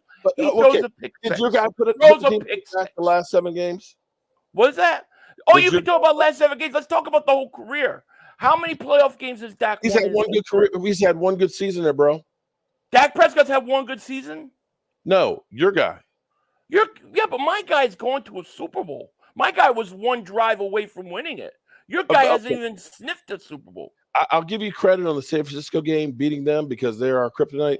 But do you really count the Giants game? I count every game. It's a playoff game. Philly. Dude, you were a number 2 seed and you lost to a 7 seed. Does this defense have any heart? No, they suck. Oh, we're gonna play clips all now, season, right? Shit on okay, we both could do that. Okay. I mean, I can play it too. Look, listen. Oh, it's gonna be a fun season. He's now Philly 500's bitch. His own words, and he wasn't coerced to say it. See, when he has to make me lose bets, and then he records me saying stuff he asked me to say. I didn't ask him to say he was my bitch. He knew he was. Well, who has a better record this year and who wins the NFC East? Ooh. Eagles. Eagles better record, win NFC East. I don't even know if Dallas is going to beat Washington this year. Ooh. I think Dallas is in tank mode. Dallas finishes last place in the NFC East? I think third. Oh man, you are on crack, man. No, Dallas didn't do. What did Dallas do to get better? Nothing. And he's talking about. I'm listening and driving. He's talking about. Well, we're just getting ready to start signing free agents. It's May. It's May. Yes, he's happy about them signing Philly, free agents. have we not been Nobody's here? Nobody's scared of Zeke. Believe me, I'm not either. But he does have some benefits: short yardage and pass protection. You ain't going to be in many short yardage situations. I'm praying that that's not the final solution here. Mark, who has a better defense, the Eagles or the Cowboys? Cowboys do. Philly? Cowboys will have a better defense. We'll see. I mean, we'll see. Let's see what Vic Fangio does. I like a lot of the stuff we did on defense, but I'll see. I want to see the improvement. So we'll see. All kidding. Okay, here's the thing. All kidding aside, okay, we talk a lot of shit. And Philly, and I'm going to say this because, I love you, son. you know I do. You've been through some shit before, bro, and I've been there for you, son. So don't forget. Cowboys Kears. We talk a whole lot of shit and stuff, but see, you better not mess with Philly 500 because you got to deal with me. But all jokes aside, the thing that honestly, on the outside looking in, that you have to worry about is that now you've got a third year where you're changing offensive coordinators. Third year. This is the fifth one. Or fifth Sirianni, one. Okay. Well, look, Sirianni, Steichen, the clown show noticed Fredo Sirianni. You had Brian Johnson. Now you got Kellen Moore. This is the fifth dude he's had in 3 years starting. There you go. So you've got that, and changing offense philosophies and things like that can slow you down coming out the box. That is a worry that you have. It could. And that's what they killed us on last year. Oh, my God, you're getting rid of Kellen Moore. The good thing, at least for the Cowboys, was Mike McCarthy didn't change everything, but it still took about 4 or 5 games before they started actually beginning to click. Nothing. Guys, I got to read this. Mark Nothing. keeps saying Jalen only had one good season, and he reached the Super Bowl, but he has only been a starter for 3 years. Dak's 8 years and only 2 playoff wins. Body of work matters. Large sample size. Dak is garbage. I hear you guys. I hear you. Choker. I want to hear Mark Holmes blame Dak Prescott after a playoff loss. Say, my quarterback did not rise to the occasion. My quarterback did not rise to the occasion. His whole career. Nor did anybody else on my team. No. See, I cannot look and say other than I'm telling you, Dallas, he don't care if Dallas loses as long as you don't blame Dak. That's I blame everybody. When you lose, you lose as a team, bro. Yeah. Mark, what are you writing with Dak? At the moment, I don't see a better solution at the moment.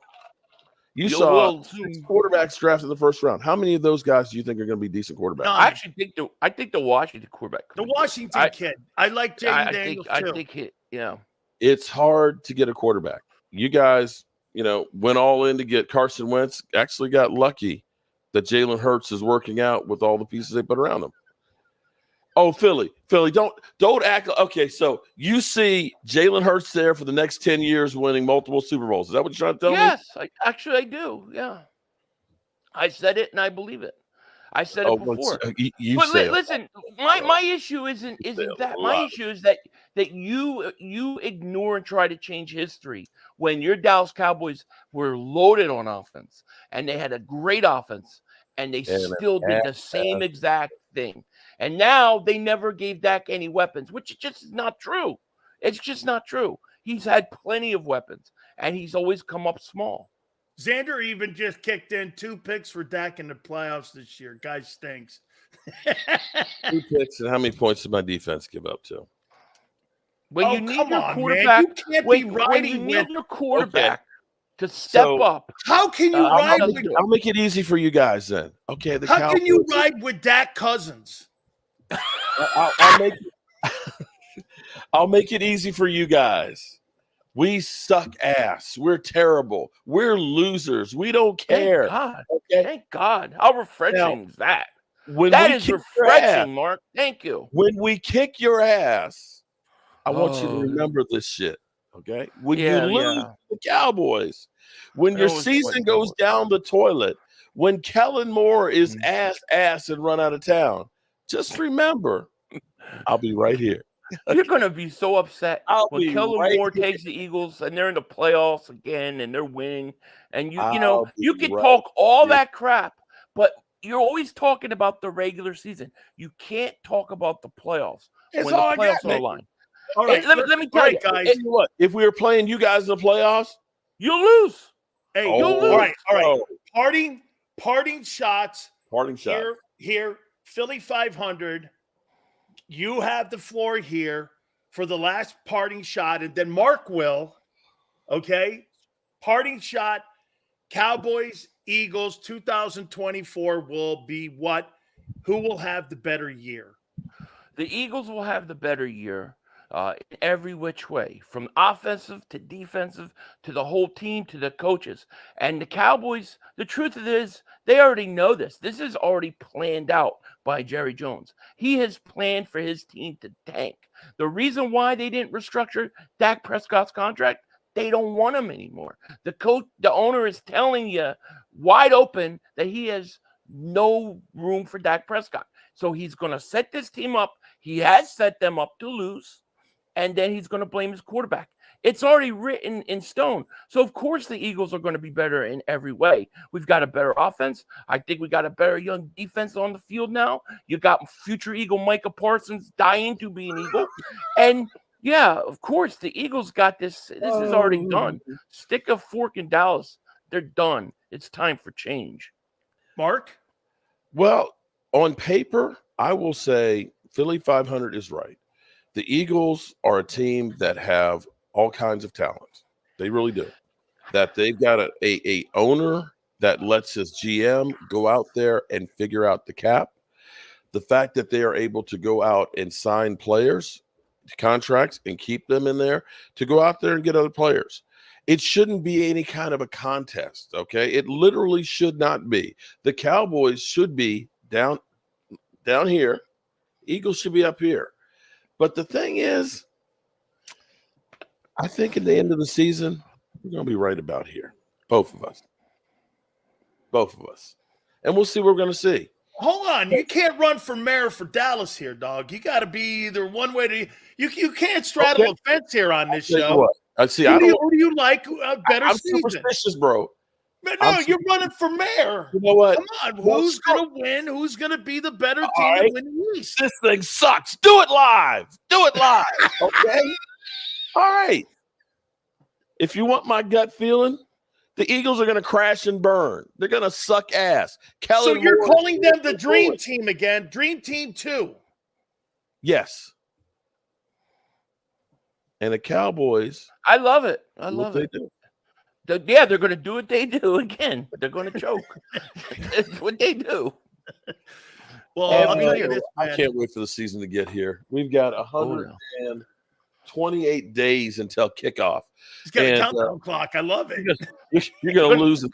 You're going to be the first team. They're going to put Mark in the loony bin by the end of this year. Believe me, he's going to be in the loony bin because the excuses for Dak Prescott are over, and the fact that Kellen Moore is now with the Eagles is Mark's biggest fear because your biggest scapegoat is you're about to lose it.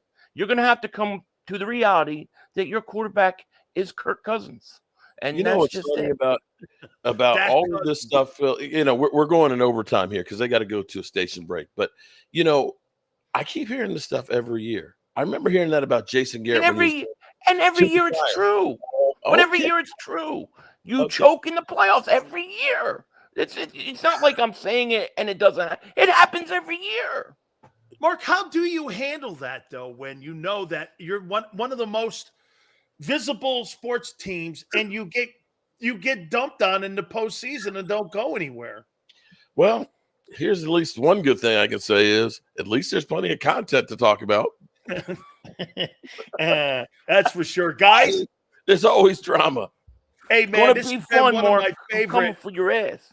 This is one of my favorite segments, man. I totally dig this, man. I really appreciate you too because Philly's got tremendous passion. You love your boys, but I'm going to say this to you, man. I didn't realize how much of a love child Dak Prescott was to you. Holy shit, this guy's I didn't realize that, man. I mean, you're in love with this guy. Big time. Big time. He loves him. Appreciate it. Mark, hang on here before you go. What do you think, guys? We're going to run a poll. Who do you think won that thing here?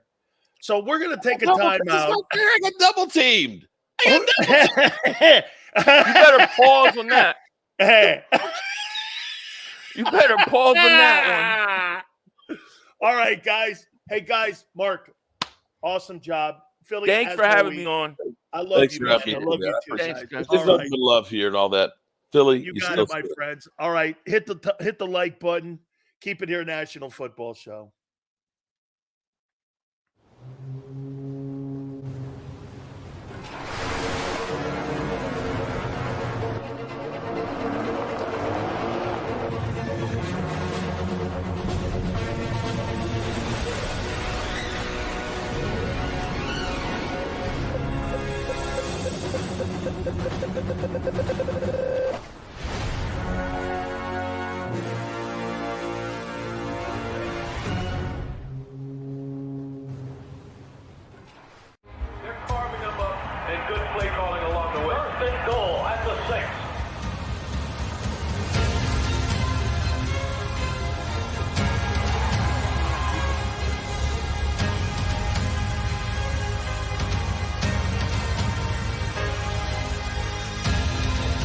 Field of life, First Trust Bank is there for you.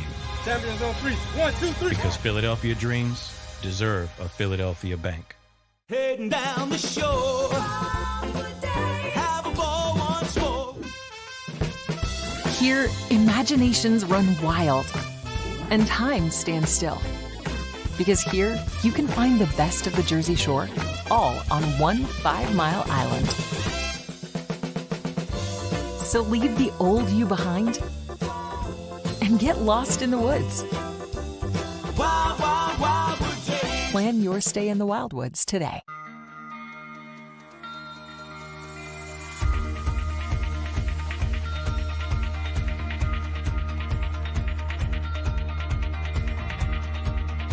Hi, I'm Jim Muehlbronner, Managing Partner at Del Valle Insurance Group.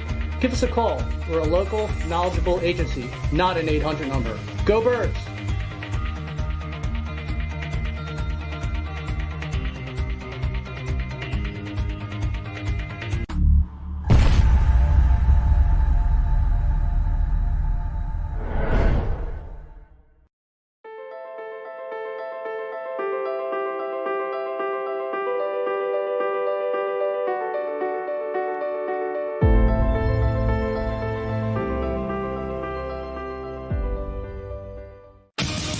The greatest fans on earth. It's a bold statement, but would you expect anything less from Philadelphia?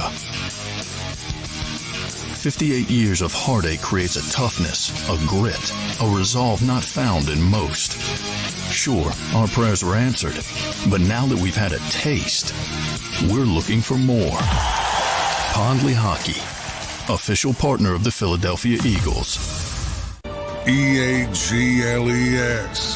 Eagles.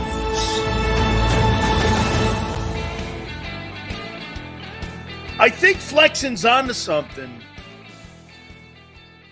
The National Football Show with Big Sills is like ECW of sports talk. Yeah. It's like ECW of sports talk. Hey, man. You guess what? You know what's crazy? You know what you guys have done to me?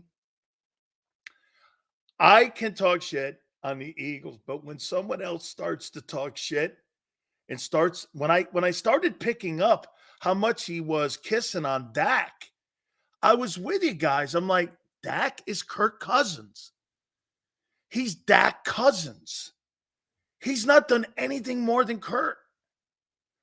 Has he had better wideouts, Jefferson and Stephon Diggs? He's right there. And let's not forget, he also had Dalvin Cook in his prime.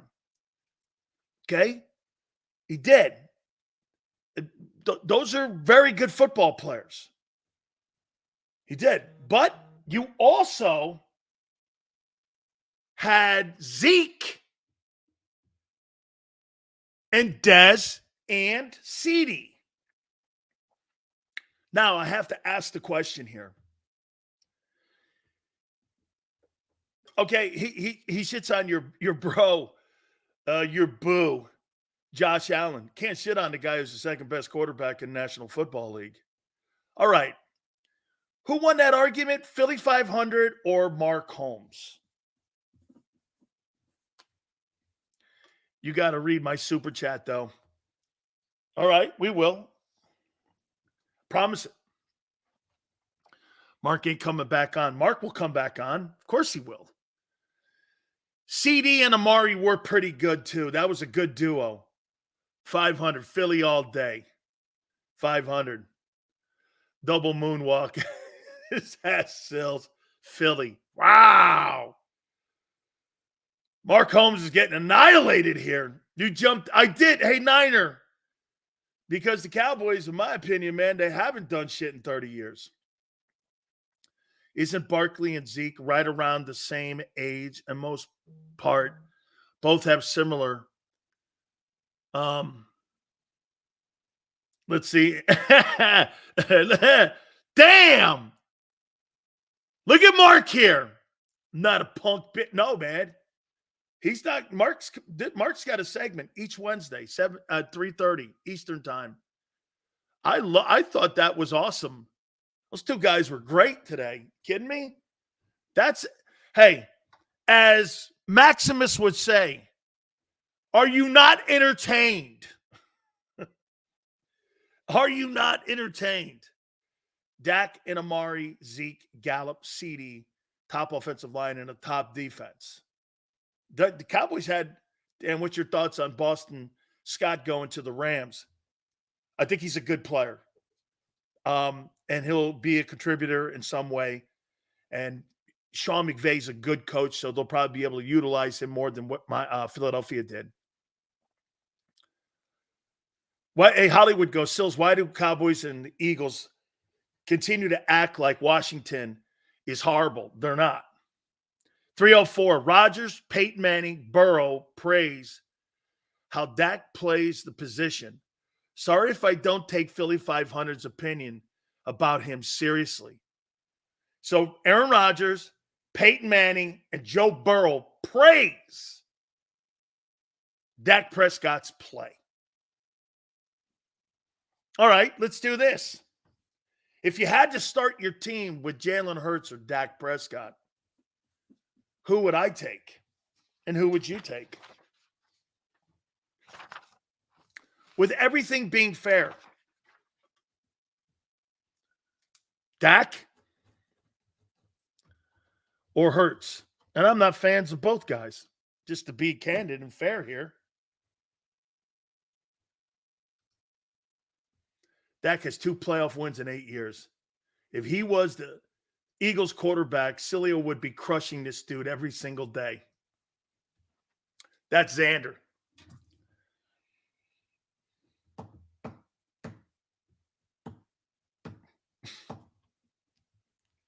That's my own guy. That's a guy who actually loves me. Sills, be crushing that guy. Dude, if I have to pick before these two guys, Dak or Hurts, I hate both of them. Ugh.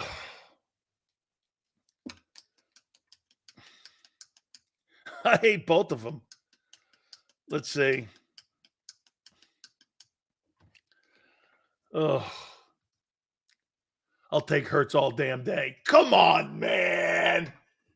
Holy cow. All right, hey. Oh, man, I can't stand both guys. Hurts is not a good passer. Dak's a better passer. But he's gone further with shitty coaching. I don't know, man. I'm not even sure I can answer it myself. Dak is guaranteed to cost you the big game. True, Denny. True. If you're a Dallas fan and have never taken your busty ass on Frontier to at least see the stadium, you're a goof. The stadium is awesome, dude. Purdy's trash. He's 10 times the player Jalen Hurts is. Let's see here. He doesn't throw 15 picks. He throws for $4,000. He throws for 30 touchdowns. He's 4-2 in the postseason. Your guy's 2-3. Come on. Don't throw Brock in there. He's got the same talent you have. Hurts can't read a defense. Dak is way better. Jalen can't read a defense. He can't. Sills, you make no sense. Why no? 1-6 usually doesn't. Purdy's garbage. What has Jalen done more to him than Brock Purdy then? Jay, don't compare Purdy to Hurts. You can't. What has Jalen Hurts done more than Brock Purdy? What has he done?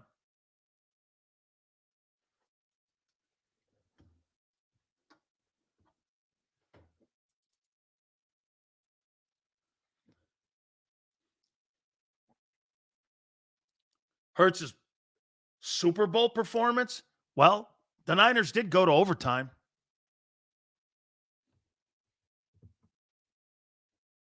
Sills, you was on the Eagles train saying that he was going 5-1 when they switched up. Not sure what that is. Let's see here. Compare Super Bowl numbers. Huh. I don't compare losing efforts. Now, Hurts to Dak. Dak can't win that argument. Purdy, they're here. Here are the only quarterbacks that are playing in the NFC that are more accomplished than Jalen Hurts as a quarterback. Brock Purdy, Matthew Stafford. It's really a small group. Dak ain't one of them. Hurts does have an NFC title, though. That's solid. So does Brock Purdy. And he's been to 2 NFC title games in 2 straight years. And he's 4-2 in the playoffs. And he's throwing for 4,000 yards, 30 touchdowns. The least attempts of any quarterback in the league, and he had the 3rd most passing yards. No, I agree. Dak can't actually stand in the room with Purdy and with Jalen. Okay? That guy's thrown for $4,000, dude. Cam, your guy can't throw for 3,900 yards. He's got 2,000-yard receivers 2 years in a row. Come on now. All I know is Dak isn't in that conversation either. You're right. He's not. To be fair, put Dak on our team. And how would Troy. If Dak Prescott played on the Eagles, how good would Dak be?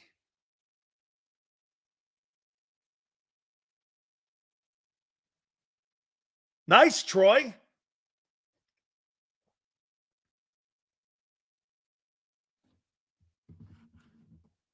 Can you imagine Dak Prescott, who threw for all them yards and touchdowns with 1 wide receiver last year? If he had those receivers and tight end, he'd throw for 45 touchdowns, wouldn't he? And James goes right to the throat. Yeah, they're going to get in the playoffs? You mean he'd pull a Jalen in against the Bucks? Total TDs don't matter. Never have, never will. Stop with that rushing touchdown shit. No quarterback has ever won a Super Bowl rushing for 10 touchdowns. Ever. Means nothing. 700 yards rushing and 15 touchdowns. Nobody cares. You win from the pocket. Okay? Nobody cares. Daniel says he would have 4,500 yards and 40 touchdowns and lose in the first round. I can't dispute that. I can't dispute that. My super chat said last 30 years, Eagles 16 playoff wins, Cowboys 4. Whew, wow. Does that hurt? Damn, Mark.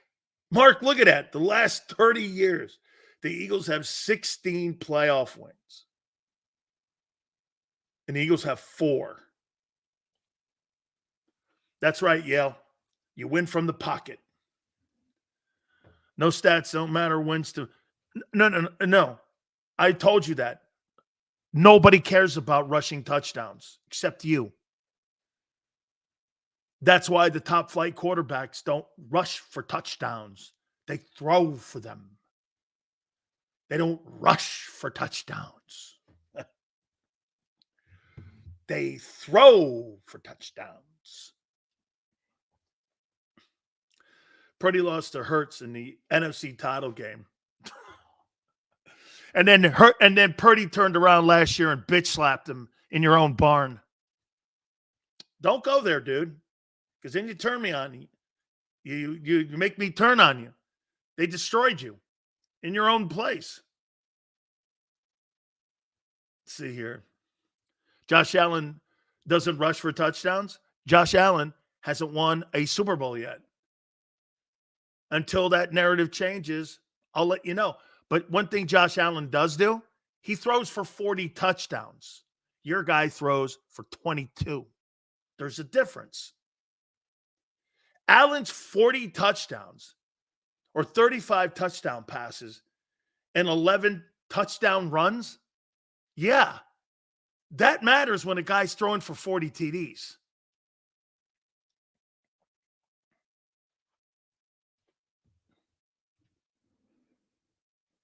Allen has been on inferior teams. Yale knows. Allen won't win a Super Bowl. Well, if Allen won't, your guy never will. Sills, how many passing yards Purdy had were from 5-yard hitches versus deep passes? How many passes did Jalen Hurts throw that are 5 yards? And the reason that Jalen Hurts had more turnovers is because they were constantly looking for the big play. That's why. It'd be really great. Hey, get this. If you don't have 5-yard passes to McCaffrey, why'd you sign Saquon Barkley then? That was my point when we were going over all the opportunities on what you thought Saquon Barkley was going to bring to a team. That's why we did that. If Jalen Hurts doesn't throw 5-yard passes this year and the safer passes, he'll still have 15 turnovers.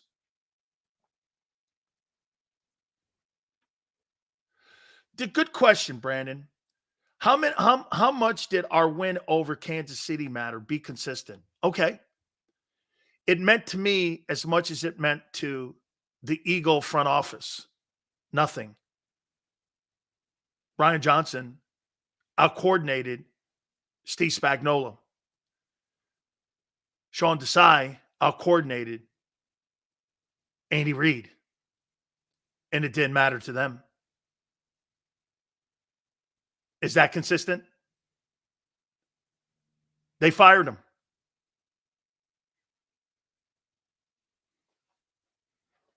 So I'm being consistent with your front office, am I not? Your front office didn't care. Is that consistent?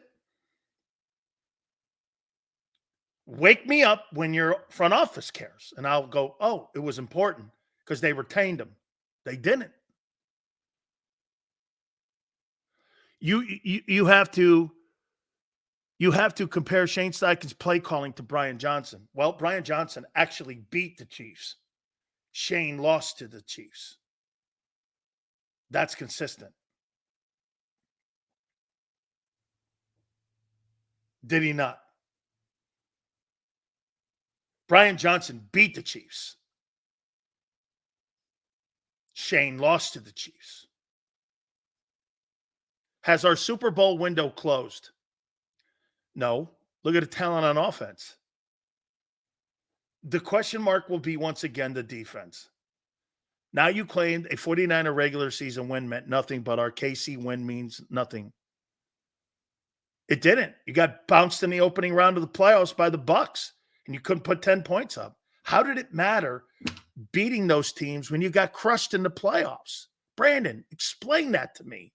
How beating a regular season win versus the Chiefs and beating – now, the playoff win against the Niners mattered because it got you to the Super Bowl. But how did those games matter last year when you got destroyed? Brian Johnson lost to the Jets. He also beat the Cowboys. He also beat the Bills. He also beat, the Rams. Beat the Dolphins.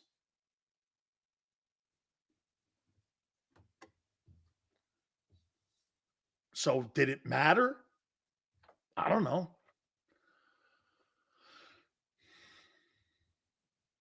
Jalen lost to the Jets through that ridiculous pick. That team, hey, I saw the Chiefs lose to the Raiders. Get this.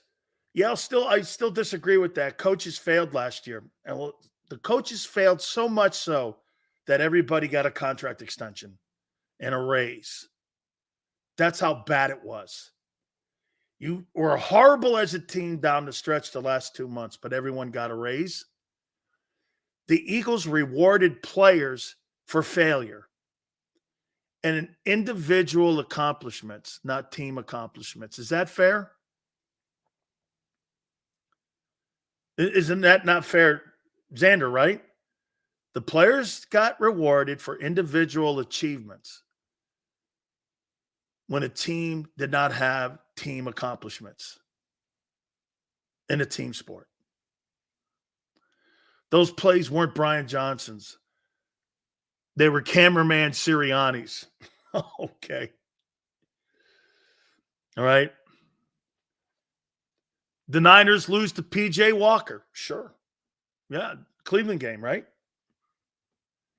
Can't fire the players. Fire the coaches. So the coaches were used as scapegoats. Okay. Hassan wasn't a problem. He was questioning the direction and the positioning of the coaches. Correct.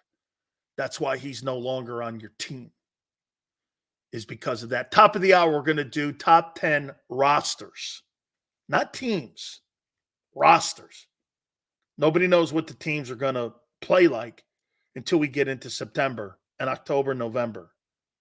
Okay, so we don't know.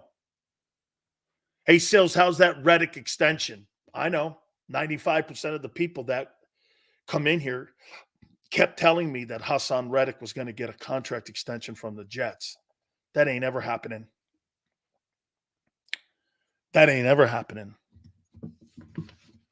Players got rewarded. Coaches got fired. That tells you all you need to know what was going on in that locker room.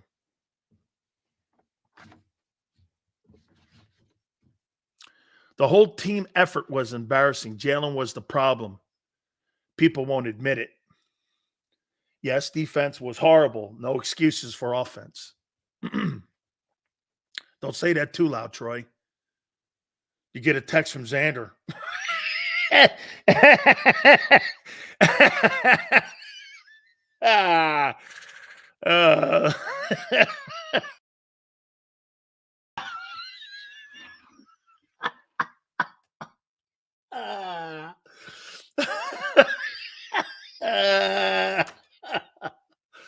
Oh my God.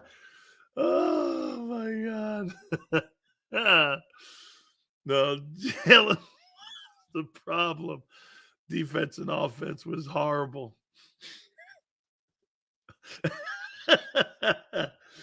Oh, Hurts doesn't play defense. No, but he plays enough offense to be second in the NFL in turnovers. Salaries go up, so you sign early. 2 years early? Lights out. Hey, wait a minute. Oh, Twiz. Are you under the impression that James, my IT guy, and Xander like everything I say? Or Big Joe even giving me smoke signals on Jeremiah Trotter? No. No. But what they do believe in is people have opinions. They're like a-holes. And I'm the biggest one. Okay? But that's the great thing about JAKIB. You can have an opinion and people can disagree with you. We're not cutting the atom here. Relax. Sports talk. Okay? Relax. I mean, so it's really cracks. Hey, yes, I do. Because I don't take myself serious, Daniel. As some of you think I do. I don't. As a matter of fact, Daniel, I can't believe that people give a shit what I think around the country. My wife says it every day. I can't believe people give a shit what you think, because I don't. It's stunning that Devontae Smith would care. Stunning. Stunning that A.J. Brown would care. Right. Xander's right. It's almost hilarious how everybody takes what I say so serious. Hey, Prince, you are as shocked as I am that Micah Parsons would respond to me on Twitter, or Devontae, or AJ, or Jason Kelsey, or that the Eagles would call my bosses, or Bob Lang would have a tissy fit. It's unbelievable. You know, I get a call from somebody from the Cowboys the other day. Hey, you don't like our draft? I thought it was okay. I like the BB pick. Somebody in the Cowboy organization called me. I said, I thought it was okay. I didn't think it was A+. And they go, wow, we thought it was an A. I'm like, I'm sure you did. Who? What did you? The kid Guyton, in my opinion, it's a good call by Mark Holmes. I didn't realize that. I've forgotten Gabriel was a left-handed quarterback. So that's a good observation by him. I still think he's more set up to be a right tackle, though. Okay? I don't agree with a lot of what you say, but I fight for your right to say it. Twiz, that's all I ask for. See, Twiz, places like the Fanatic and the IP, I have been blackballed in the business because they don't want me doing that. That's fine. This is the new wave. This is the future. They're in the rear view. That stuff's in the rear view. Even my aunt now knows. It's in the rear view. My wife said it 5 years ago. You should have got a board of, I don't want a radio guy, 34, yeah.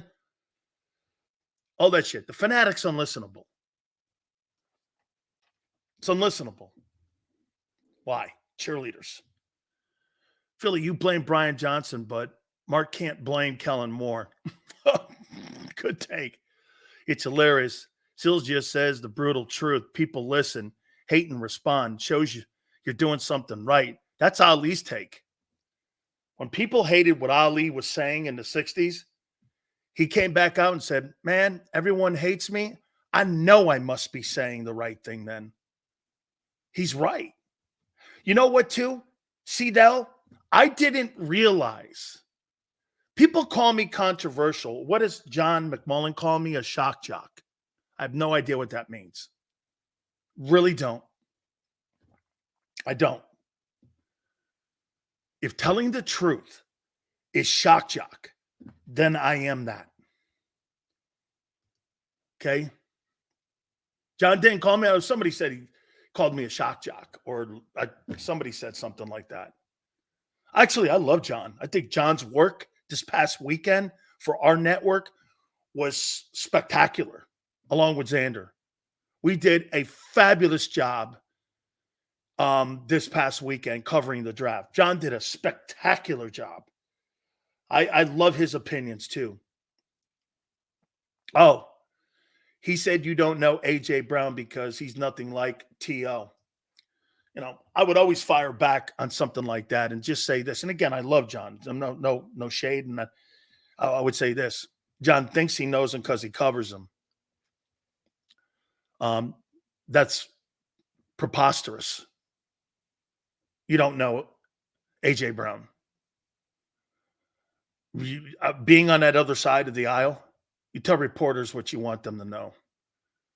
And if you happen to be on the team a long period of time, you build up a relationship like D. Gunn did with Brandon Graham, and after a while, they become more comfortable with you. But being in a place for 2 years with a guy like that, you don't know A.J. Brown from a can of paint. Zero. And just because you cover him doesn't mean you know him personally. You know him professionally. That's it. It's like saying people knew Tiger. Until Tiger got that 9-iron whooped up his head, people realized, holy shit, he wasn't the guy we thought he was. Of course they're not. Athletes don't tell reporters who they are. They tell you what they're doing. Catching footballs, being a diva, and playing for the Eagles, and collecting their numbers and money. And anybody that says they know those athletes, that's a flaw. in the way you cover them, because you start to have an opinion about liking him. I don't give a shit about liking Jalen Hurts or not liking him or liking him. That's why Angelo and I get along. That wasn't part of our game. It's not part of my game. Hey, I played with guys like Michael Irvin and I knew dudes and all those guys. Believe me, I'm more guilty of that. Dan, like my daughter will ask me. Yeah, my daughter gets on my ass all the time. How come you don't talk shit on Michael Irvin like you do on somebody else who kind of like blows a gasket in public? Why? Is it because you know him and he's your friend? Yeah. Great. That sounds fair. I go, well, I'm not a journalist. I'm not a journalist. DeJohn's a bust. Can really May 1? Come on, man. May 1. Really? You think that could be an asset? I do, Denny, if you know how to do it right. Yale. A.J. Brown has the same attitude that T.O. has. You know what that is? Give me my numbers, give me my targets, and give me my money. They just do it different. And one's nicer. But they're the same guy. Hell, we ain't gonna know. You know, I knew Devontae get his money. 2 weeks later, he had an extension. Hey, by the way, Yale, no, you get me 1,400 yards? All right. You give me 1,400 yards? You got me. Absolutely. Okay.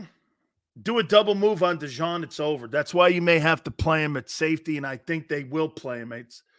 Hey, Yale, T.O. was a great receiver. Yes, he was. Damn shame he didn't win. Terrible Randy Moss didn't win. Great receivers. Wonderful receivers. Great receivers. Top 3 wide receivers all time. Jerry Rice, Randy Moss, T.O., Megatron. And of those 4 receivers, 3 haven't won a championship.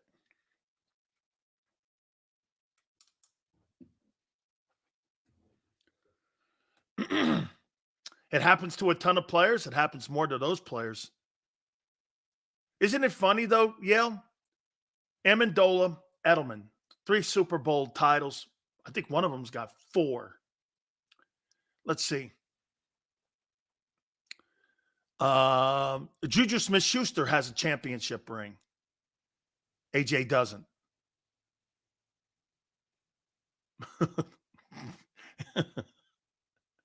Juju Smith-Schuster beat the Eagles. And he's got a ring. Juju Smith-Schuster. Larry Fitzgerald was a heck of a player. You know what his problem was, Bizon? He was too loyal to a shitty organization and the Bidwells. What a damn shame he stayed in Arizona. What a great football player. Man, I'll tell you what, when I watched him against the University of Miami and the way he crushed them when he was at Pitt, he won the Biletnikoff Award. I voted for him. My God. Larry Fitzgerald was a absolutely sensational football player. And his loyalty to the Cardinals was his undoing when it came to the one thing left on his resume, and that was winning a title. What a great, great football player. A great, great football player in a shitty organization. Damn shame, man. Okay? Harris, it's always everyone versus Philly. No one likes us or sees us for the bounds we've taken. Harris, that's why it's defensive in Philly. When somebody goes after one of your guys, you jump on them. I get it. Daniel, absolutely. Fitzgerald was a spectacular player. Actually, I think that's a merit badge. Also, how loyal you are. Like I said to you about that, like look at WIP. You really think it's the host? It's not the host. It's you that make that station go. I'd rather have a career like Fitzgerald. So you'd rather have a career like Fitzgerald than Julian Edelman, who won 4 Super Bowls. Is that right? And a Super Bowl MVP. So, Wrench, you'd rather have a Larry Fitzgerald Hall of Fame ring instead of 4 Super Bowl rings. Is that right? See what Wrench says? He'd rather have, so Wrench, you'd rather have Fitzgerald's career than Edelman's. Poor Aunt Patty. If only you knew.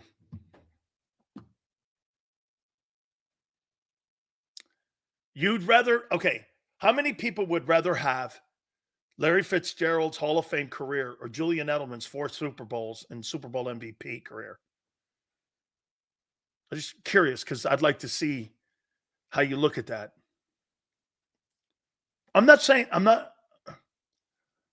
Dude, the Eagles literally. Yale goes Edelman. I'm awake. Are you 4?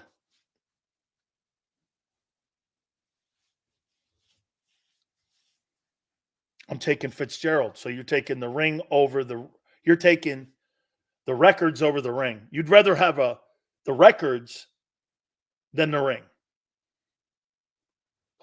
You'd rather have a Hall of Fame career than the World Championship ring.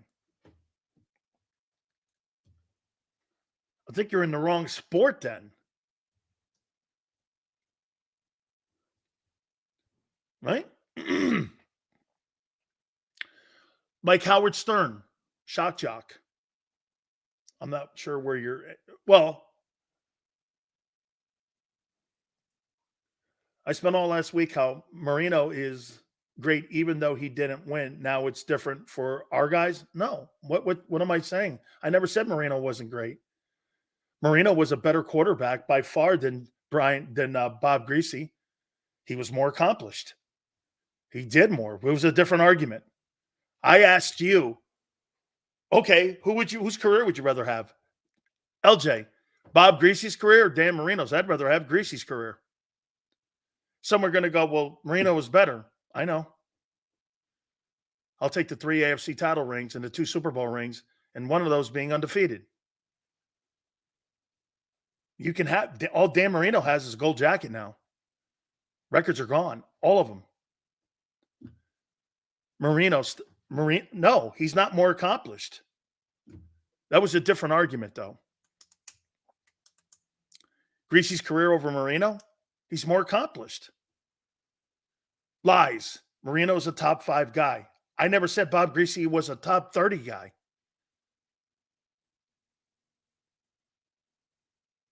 Who is more accomplished than Bob Greasy? Aikman, Bradshaw, Montana, and Brady. Talking who's better? Elway, Marino, Favre, Brady, Manning. Sure. Accomplishments versus talent are 2 different things. Rings and accomplishments. Get this. A guy like LJ will say Marino is more accomplished than Bob Greasy when the facts are there. 3 AFC championship rings, 2 Super Bowl titles, a Hall of Fame ring himself. He's got everything Marino has and 3 times more. And you guys just got through telling me stats didn't matter. Well, if stats don't matter, Bob Greasy's the poster child for that. Is he not?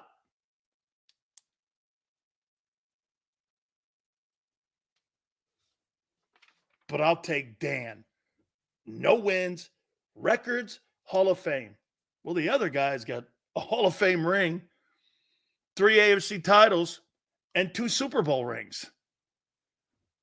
I don't know what the argument really is. I don't really think there is anything. Right? All right. Let me take a timeout. I'm going to do my top 10 rosters. Next time Mark is on, ask if he would rather Dak or Staubach in their prime. Come on. That should determine if he's a Dak lover or not. Plus Greasy over Marino. Accomplishment-wise, absolutely. All right. Do me a favor, guys. Please hit the like button. I unknowingly walk right past Greasy and Edelman. Okay.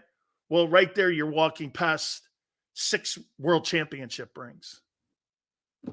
Well, okay. You walk by 6 world championship rings and 1 Hall of Famer when you do that. Great argument, dude. I guess. Hit the like button. Keep it here.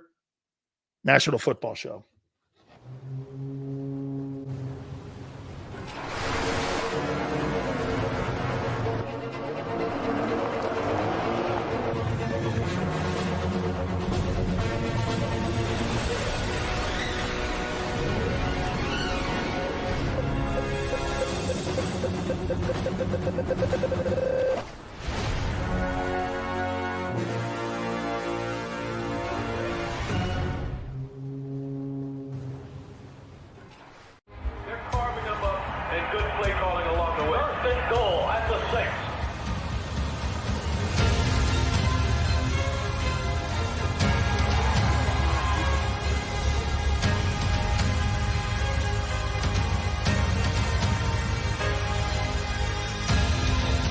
Field of life, First Trust Bank is there for you. Champions on 3. 1, 2, 3. Because Philadelphia dreams deserve a Philadelphia bank. Heading down the shore. Have a ball once more. Here, imaginations run wild and time stands still. Because here, you can find the best of the Jersey Shore, all on one 5-mile island.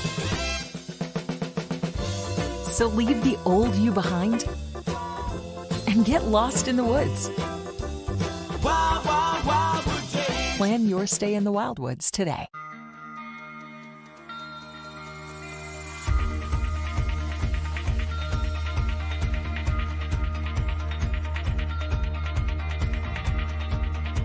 Hi, I'm Jim Muehlbronner, Managing Partner at Del Valle Insurance Group. Give us a call. We're a local, knowledgeable agency, not an 800 number. Go Birds!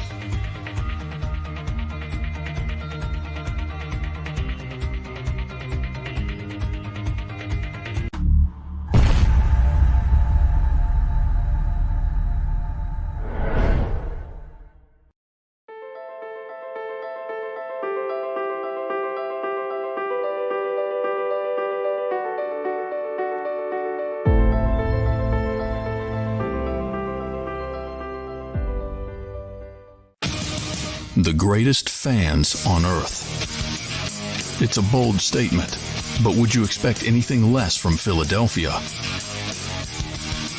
58 years of heartache creates a toughness, a grit, a resolve not found in most. Sure, our prayers were answered, but now that we've had a taste, we're looking for more. Pondley Hockey, official partner of the Philadelphia Eagles. EAGLES, Eagles.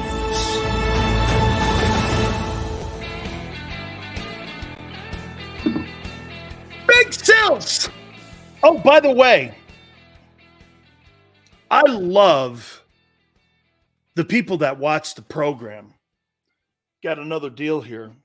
This company loves Big Sills. Look at this. Look at this thing here. It's all about the U, baby. Look at that. It's all about the U. The people that make the turnover chain. See this thing? It turns around like this. You can go like that, right? Put this on Big Sills here. See? Look at that. All about the U. How you doing? Look at that. Like that, man. Necklace there. All buttoned up there, man. Look at that thing. Yes, sir. I thank you very much. Thank you, Andrew. Look at Sills. How you doing? I really like. Hey, so in the last week, the city of Brooksville, I'm still trying to figure out a place where to put this bad puppy. This Jerome Brown old golf tournament. This was a whole sponsor, Tampa Oxygen, and Andre Waters was there. Let me see if he was there. Here's the names of the Eagle guys that were there. Andre Waters, Brian Evans, Keith Jackson, Seth Joyner, Clyde Simmons at the Jerome Brown Golf Classic in Brooksville. Those are the holes with the prizes on them. Trying to figure out where. And the city of Brooksville had this, and they thought I'd like to have it. You guys accused me of not, you know what I mean? And then somebody sent this. Every day you must remind you knew Jerome. Hey, dude, every single day I'll bring his name up till I'm dead. He was my best friend. You don't like it? Fuck you. So let's reset.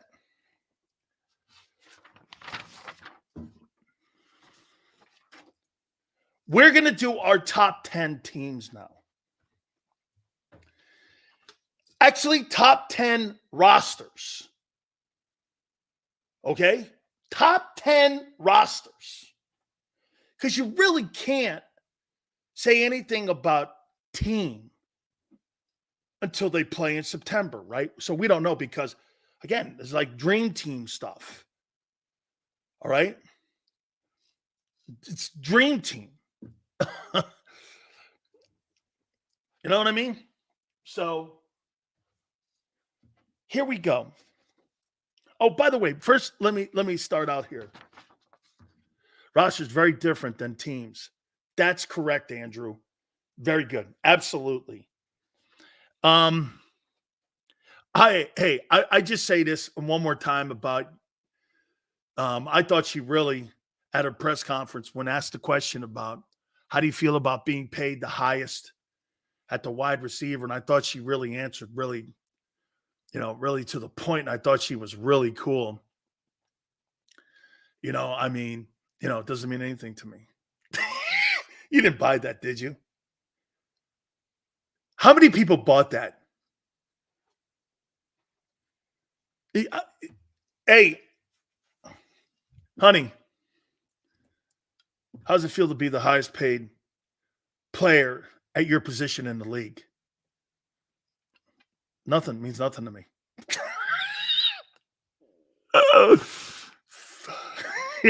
Dan turned into Kirk Cousins, and all he needs now is a gold grill. How you doing? All right. I don't like gold, man. I'm a silver guy. I don't like gold, man, unless it's in my bank account. All right. Saying he need hey. No. I got it. Yeah. Don't be running to his defense. I know what she said. Hang on there, man. Don't be running. Yeah.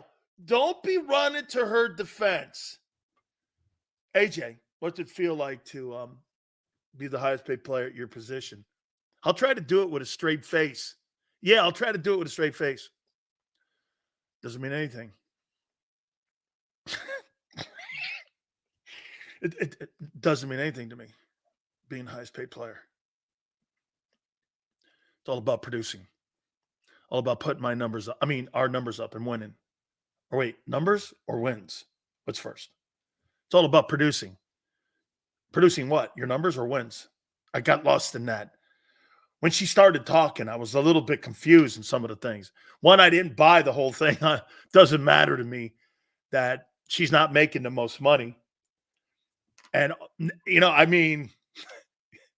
I'm just curious what she was talking about. Hey, how we get Mitchell and Cooper within 40 picks? True. That's draft right there. The rest of the picks were freebies by Howie. I think the kid in the fifth, Keegan, is my favorite. Got 3 picks in 25. Howie's doing circles. Now, if those guys pan out for us, it'd be great, especially on defense. C24 goes, just leave it at that. All right, let's leave it at that. She got her money, and she said that she doesn't need, anything else. It's all about producing. It's about wins now. Last year it wasn't. This year it is. Now that I'm making 32. Dan, do you think AJ should have apologized for being a poor teammate? No. I don't think he was a poor teammate. I think he only gives a shit about himself. No, I'll take that back. I think he does care. I think he enjoys being in Philly. Hey, anybody that gives you $32 million annually, you have to know they like you. And in that league, teams don't like their players. They're looking to replace you all the time. So I think there's got to be a mutual liking by the organization and the player. Oh, no. That's right, Yale. That was the other thing. Yeah, I got to start being better, not listening to Big Sills and staying off social media. And I got to learn not to respond to Big Sills. Do I really? What did Xander call me the other day? An antagonist? I never looked at myself as that, but my wife says that all the time. Because she's like this: if you don't win an argument, why do you continue the conversation? Shut the hell up. Oh, you should be around. Oh, I lose every argument in my house. I lose every argument. Sills, do you think Eagles move off AJ after this season? No. I think there's 32 million ways to look at how they gave him that money. I think if he completely implodes on himself, they'd move off him. But I think there was a thing of good faith there by both. Let me say this to you. Andrew, here's the one thing that I'll be cool on here with A.J. Brown. A.J. Brown's got to look at it like this. They made him the highest paid player. They gave him 2 years ahead of schedule the money that he was going to earn. And they negotiated it. If I were him, I'd be on my best behavior. And I would be the best teammate I could be. Because that shit's all done in good faith. The money and the years. So, I mean,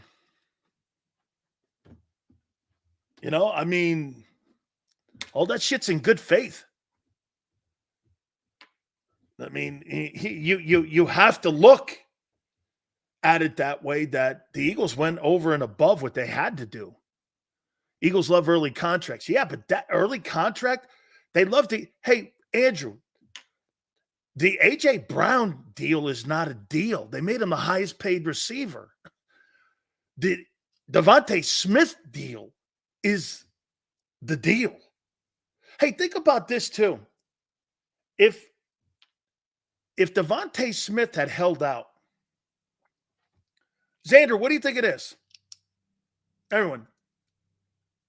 Hey, Yale, if Devontae Smith doesn't give the Eagles a hometown discount of $12 million a year for 3 years and puts $36 million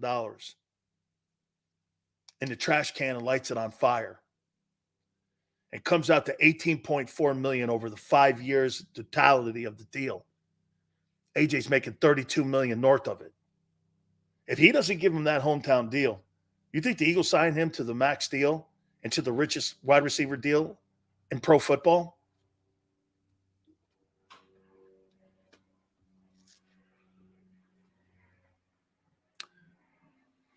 I mean, you think they really pay him that? I think it was because of Devontae Smith taking that haircut that allowed the Eagles to go, well, if here, how about this? Instead of making 18.4, Xander, am I right when I say this? The guy in Detroit just got 30. He was in the same draft as Devontae Smith. He's making $12 million more than Devontae. $12 million more a year than Devontae. Do they give him that?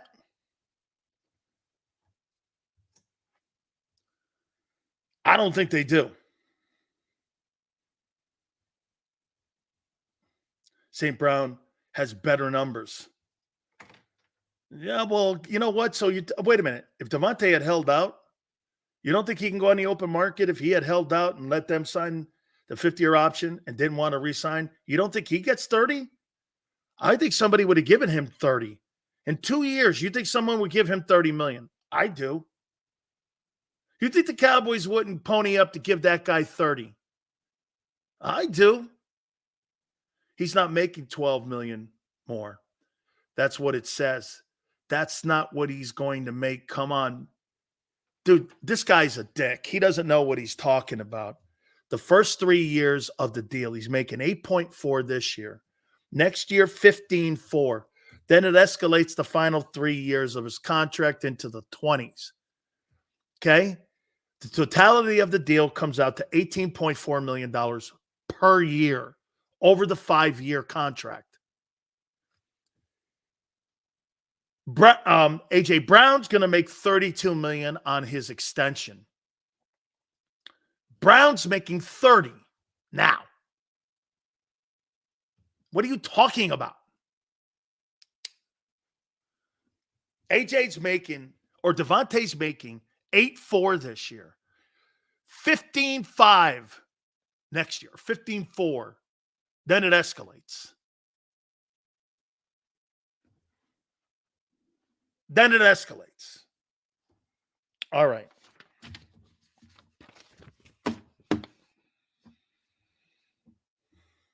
Here are my top 10 rosters according to Big Sills. You ready? Can we get to 200 likes before the show is over? Hey, Xander would like to get us to 200 likes. You think you guys could hook us up, please? I forgot to do that. Somebody asked me if we could try to make this thing to where we can get to 200 likes. If you can help me out, I'd really appreciate it. That would really be cool if we can get to 200 likes. I like that. So we need 80 more likes by the end of the program. So hey, Kevin, thank you. Let's see if we can, I need 80 more. 80 more. That's all I need. Thank you so much. I appreciate it, guys. Hey, Sills, I said you call AJ her. Now, would you feel if some scumbag talks shit on your daughter? I wouldn't care because I wouldn't know you from a can of paint and wouldn't bug me. Unless you were harassing her in her face.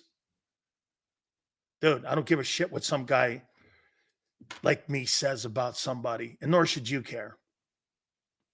Would I care? No. I'm going to give you the Tebow mentality. Tebow's sister was called a whore by LSU fans. They got a hold of his cell phone number. You know what Tebow said? Man, they're LSU fans. Very passionate. Very passionate. They're crazy. They love their teams, and they love their Tigers. That's how I look at it. What am I going to do? I'm a gigantic target.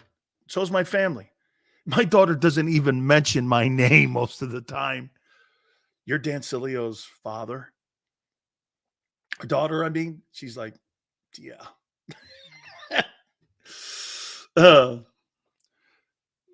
Hey, like, hey, Yale, you should see it. Hey, you want to get a laugh? Google my dad. Hey, Niner all day. Google my dad. All right. Here are my top 10 rosters in the National Football League. Rosters. not teams. Okay? Not teams. What did C24 say? You did call Aaron Andrews a bimbo. Well, she used to call my program in Tampa all the time with her father, calling me a Kane scumbag. People forgot to print that too, didn't they? She worked in Tampa. Her father worked as a TV anchor, and he used to call my program because they went to Florida. And once again, C24, you don't know what the shit you're talking about. She's a Gator chick. Iowa Miami Hurricane. And unlike you, wherever you're from in the world, college football matters in the South. So they would call my program and shit on me. And so I shit on her.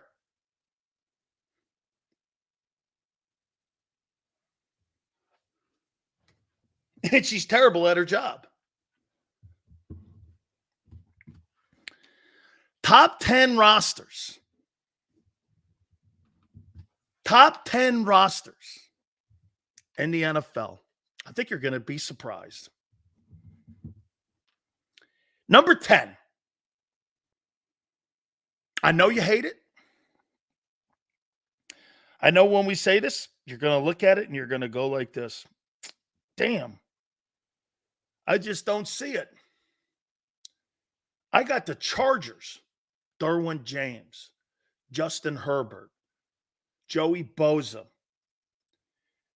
the left tackle, the linebacking core, and now the head coach putting that together. I think the Chargers are going to have a breakout year under Jim Harbaugh. I like this roster. I got them at 10. Number 9. The Buffalo Bills. Everyone's writing their obituary. Too good a quarterback. Too good a quarterback. Defensive coordinator is the head coach and Sean McDermott.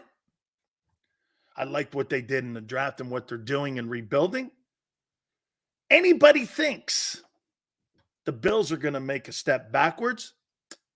You don't make a step backwards with a guy who's won 4 straight AFC Championship East crowns and has a 700 win percentage. Okay? You don't. Number 8. From the city of brotherly love, the Philadelphia Eagles come in at number 8 with the top rosters in the NFL. Probably the greatest collection of talent on offense.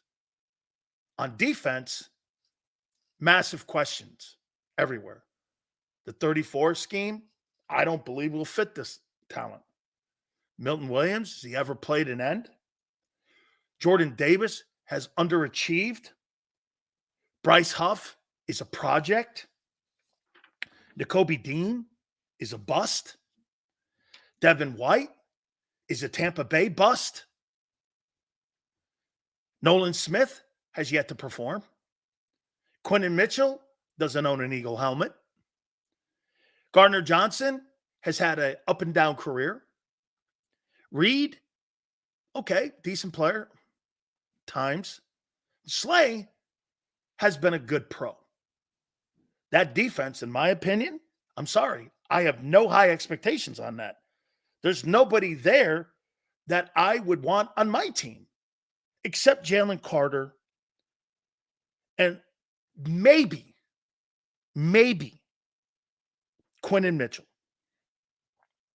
The rest of them are all guys who are underachieved. Here, let's do this. Milton Williams, has he underachieved or overachieved?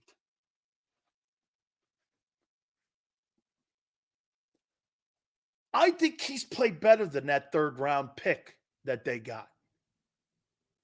Get this, Philly goes, Huff is not a project. He never started in New York. How's that not a project when you're told you're not a good run stopper or you're not a good cover guy? That's a lie. That's an absolute lie. That's not who the player is. So Milton Williams, over or I think he's yeah, Yale, he's an NFL player, man. I think he's better than the 3rd round pick. You know, like he's a good player. Jordan Davis, how do you think he's been over or underachieved so far? Stevens goes, what a flopper. Mitchell's skills don't translate. I don't know if they will. I haven't seen him play yet.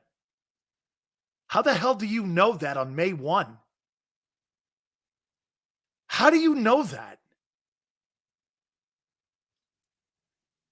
That's right, honest. Reddick is better, though. Yale goes inconsistent. Okay, under, wrench. So Jordan Davis is underachieved. Jalen Carter, over, under. I think he played up to that 9th pick. I do. I hope he doesn't have the same nuclear meltdown that he had a year ago, but I think that had a lot to do with the coordinating. Okay, so, going from Desai asking him to do 1 gap to Patricia 2 gapping, I think that played a factor to his stunting of his play late in the year. Okay, so to me, I think he's right on pace. So I think he overachieved. Bryce Huff, Howie Roseman has personally said it publicly. He's a projection player. Those are his words. His words. C24 is lying again. PFF has ranked him one of the worst run stoppers in pro football. Not that that's the Bible, but it's 3 years in a row. And that's why he didn't start in New York and they moved off him. Because he was a backup. Yes, but Roseman is just a librarian, right? When it comes to personnel, absolutely. You're guessing that Mitchell and DeJean are going to be players when he's never drafted one at those positions. Slagger, is that correct? Yes or no? He's never drafted a player since he's been in the building in 25 years. But these 2 guys will be it, right? Both of them. Right? Okay. Let's wait and see what they do in September. Remember, this is roster. I'm not saying anything on May 1 about him. Okay? Jacoby Dean, terrible. Underachieved. Devin White, Bucks fired him. 6th pick in the draft, 5th pick in the draft. They walked away from him. Underachieved. Nolan Smith, underachieved. Quinton Mitchell, unknown. Gardner Johnson, up and down career. Reed, Slay, good. I think he's been a really good Eagle. So, to sit here and say you have one of the best rosters in the league is a joke. You know why? Because today, the National Football League, the shiny pieces are on offense. If you got a great offense, everyone thinks you got a great roster. And that's not the case, because I'm going to make a point to you here. The best rosters. Okay?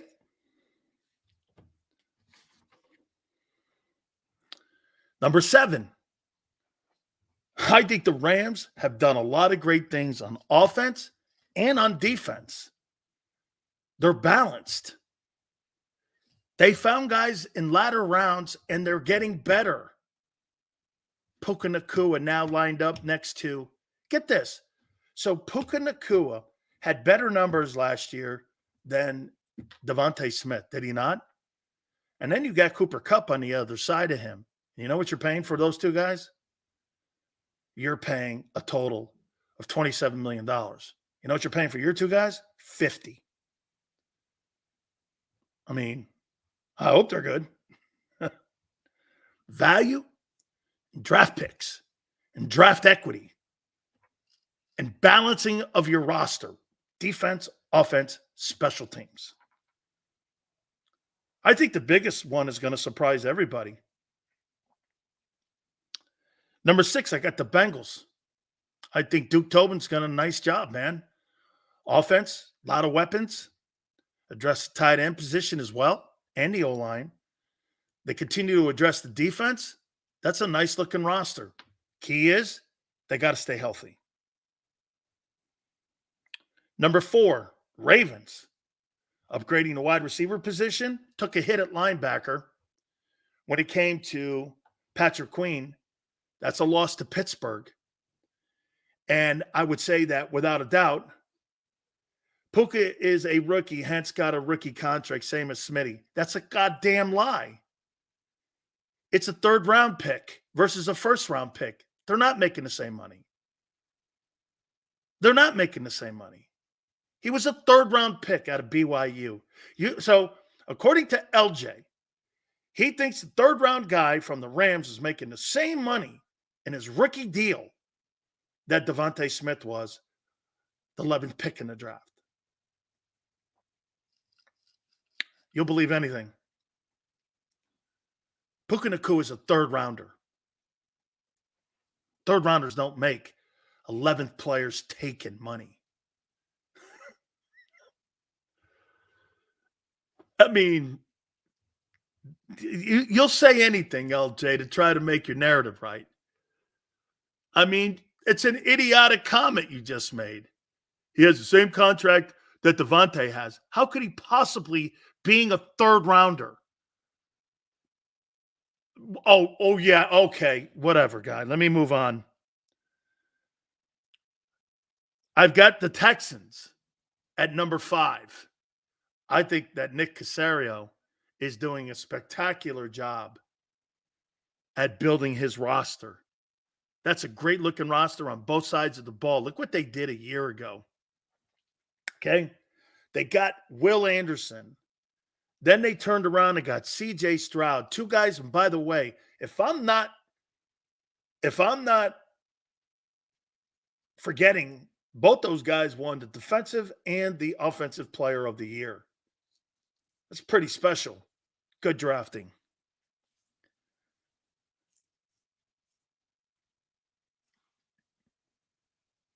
Got the Ravens at 4. I got the Texans at 5. I've got the Lions at number 3. Brad Holmes has done a great job. Okay? Great job at retooling and building the Detroit Lions. Absolutely great. Get this. Look at Senor. Houston had to trade up for Will Anderson, and everyone was saying should not have done that. Hey, Senor, maybe I was in that boat too. That was such a gigantic risk, and it panned out for Nick Caserio. I think one of the reasons now that you see why New England has fallen on their face is because Caserio is no longer in that Patriots building. Okay? Anthony goes, you were nicer yesterday. Dude, what's nice got to do with sports talk? Jesus, criminy. You want someone nice? Get a dog. Number 2, I got the San Francisco 49ers with the 2nd best roster. Why? Well, because they're the 2nd best roster right now. And you know who I have as the number 1 roster in the NFL? It's the Chiefs. You think you have more talent than the Chiefs? You don't. You don't. Why is that? You can't beat them.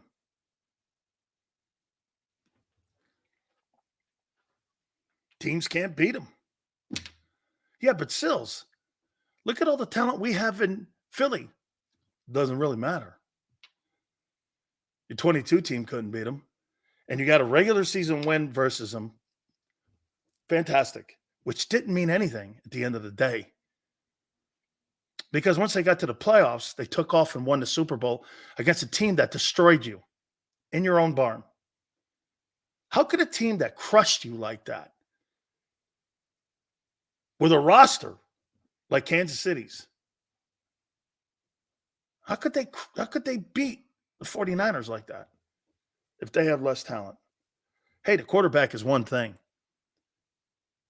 But they also stopped the 49er offense. That's what I'm talking championship rosters. Your roster is night and day to Kansas City's. It's just not the quarterback. It's everything. It's balanced.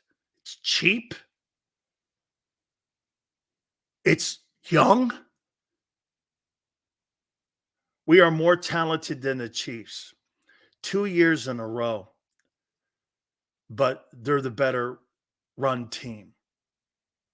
Well, Denny, that means they're the better roster and more complete roster. Okay?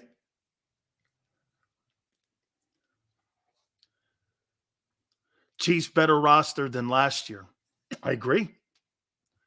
Think about that. You were going to really beat them. You were going to beat them this past season. Now they're more experienced. And get this, they move off of Snead. That would be like moving off of A.J.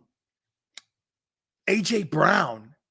He's the highest paid safe corner in the league now. Hey, 49 likes, guys. Please, I'd like to see if we can by the end of the program.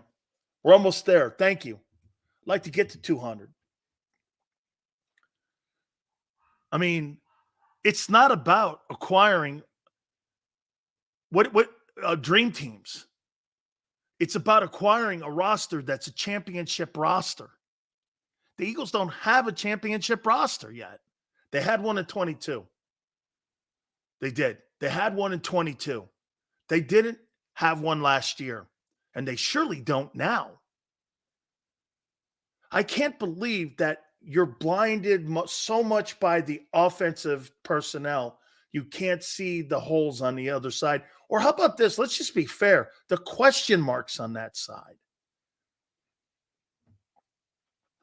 You don't have question marks on that side? By the way, I think the 34 is a mistake. I think Vic Fangio, now that you dissect it more with the personnel that you have on May 1, I think he's the wrong hire. When Vic was here as a consultant, they were in a forefront. Cosmo, Sayamalo has not been replaced. That's a good take. He has not been replaced. Senor goes, Vic is an average DC. You know, Senor, I'm not really saying that. I'm just saying, why a 34? Why wouldn't you put Sweat and Milton Williams and Jordan Davis and Jalen Carter as your front four to protect your undersized linebackers to help you more?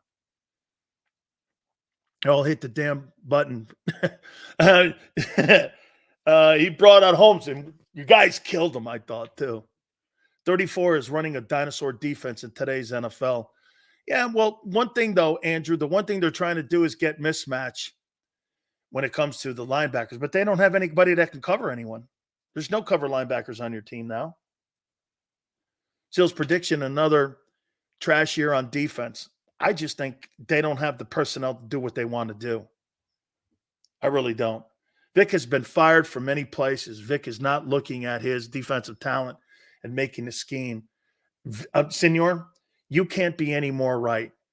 He is a far stone throw from Jim Johnson. In my opinion, Jim Johnson would have ran a bear front with the personnel you have. And if he ran a forefront, I would clearly be more on the page of them winning a ton of games. Eagles did not have linebackers or DBs when Vic got here. They still don't. Let's see Trevor Keegan. I love him too. Stevens, it's my favorite pick of the Eagle draft is that guy. Well, the sign ran a forefront, and we were last in the league. Gannon ran a 34. We were first in the league. You didn't run a 34. You played Javon Hargrave, and you played a 5 front. Dude, where was Javon Hargrave? He wasn't a nose. He played left defensive tackle, and Fletcher Cox played right, and you had Josh Sweat and Brandon Graham on that defensive line. That was your D line, was Cox and Hargrave and Sweat and Graham. Everyone had double-digit sacks except Fletcher. Graham had double-digit sacks. Sweat had double-digit sacks. Javon Hargrave had 11. Fletcher had 6. You played 2 DTs. Eagles won a Super Bowl because they catered to Foles.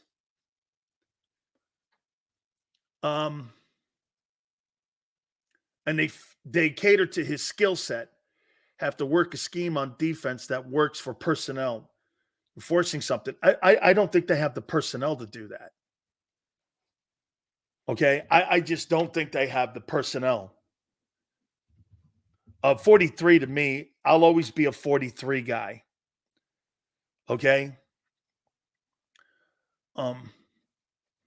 That's what Fangio's going to do. 5-man front's going to look like 34 coverage. Yeah, but why has he got Sweat backing up Bryce Huff? He's a better player than Bryce Huff. My opinion. Bryce Huff has not shown he's a better player than Josh Sweat. Why is he a second-team guy? Why would he be a second-team guy? Huff, Davis, Carter, Milton, and Sweat would be the defensive line starters.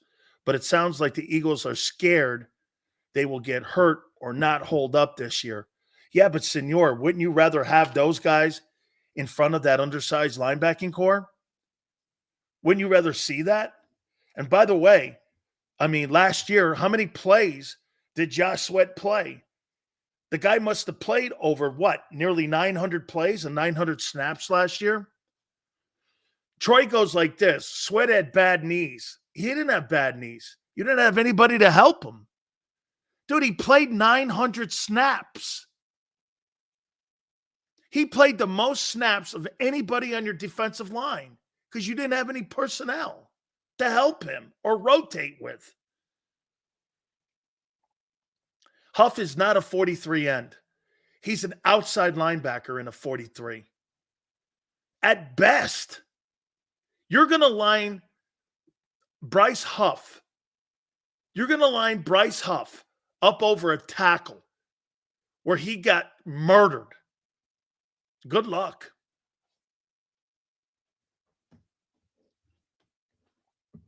Good luck. Good luck to that. Yeah.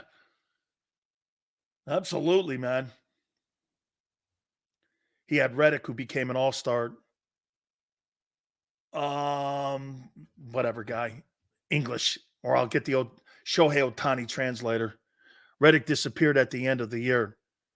The DB, he didn't disappear. Matt Patricia exiled them. Exiled them to coverage. Exiled him.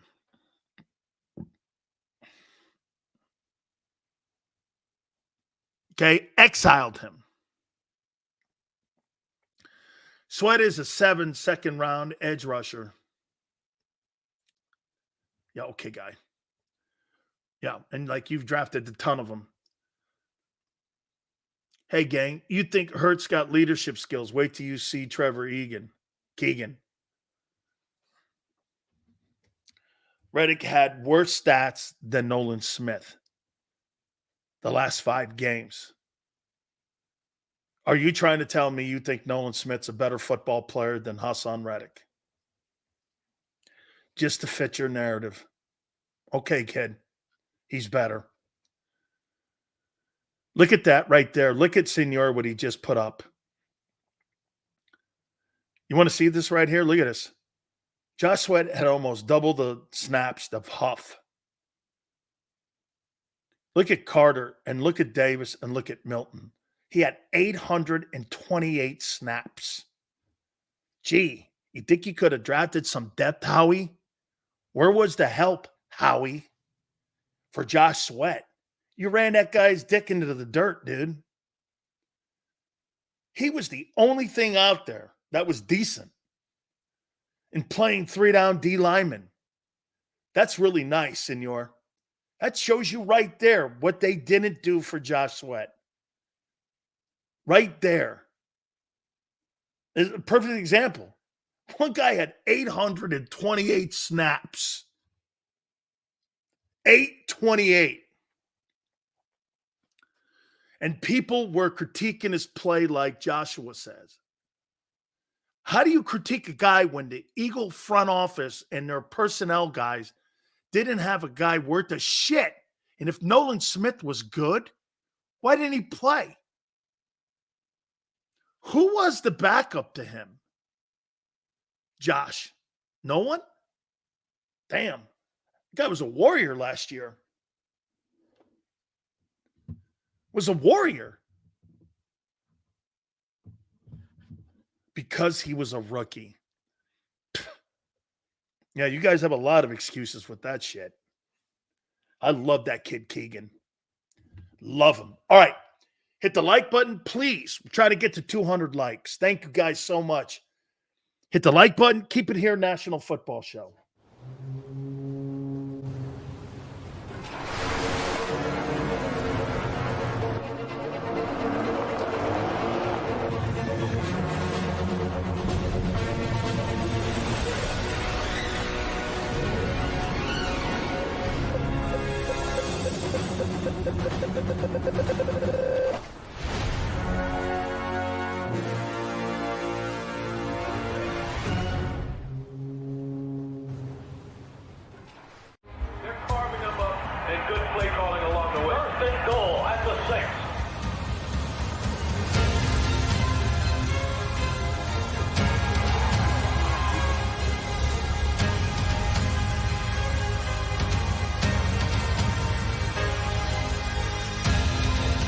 Field of life, First Trust Bank is there for you.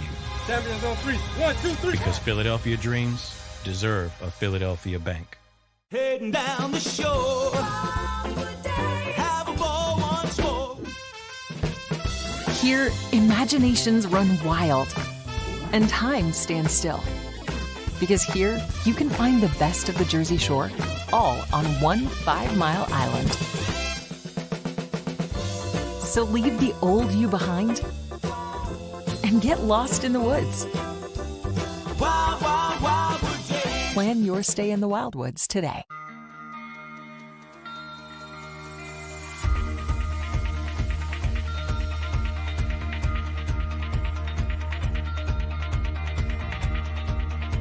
Hi, I'm Jim Muehlbronner, Managing Partner at Del Valle Insurance Group.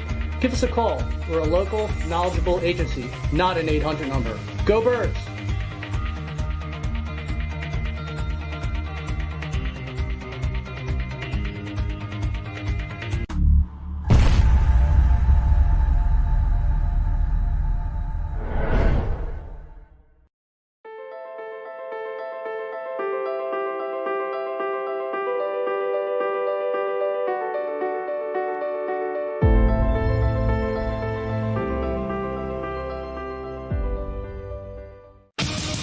The greatest fans on earth. It's a bold statement, but would you expect anything less from Philadelphia?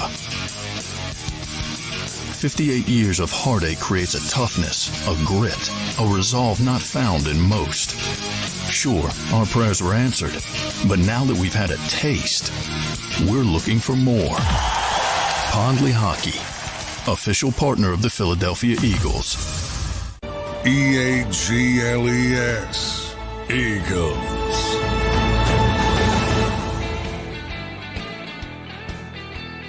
Bill Sims tomorrow. He will join us and get his thoughts. Be the first time Phil talks about him being removed from the NFL today.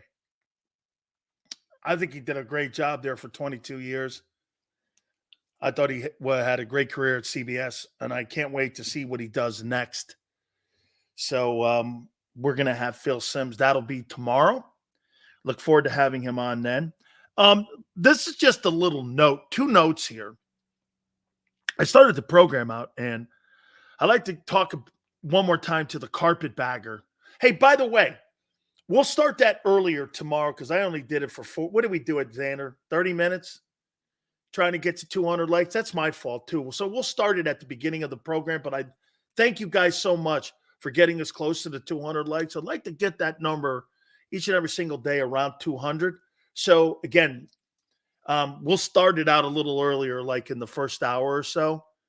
Thank you so much, though. I appreciate you doing this. But this is just a message here to the carpetbagger that owns the Sixers. Dude, do something decent. Buy the tickets up, guy. Give them to a local charity. Okay? Give them to a local charity. Give them to Sixer fans. You know what I'm saying, senor? Shit, give them to senor.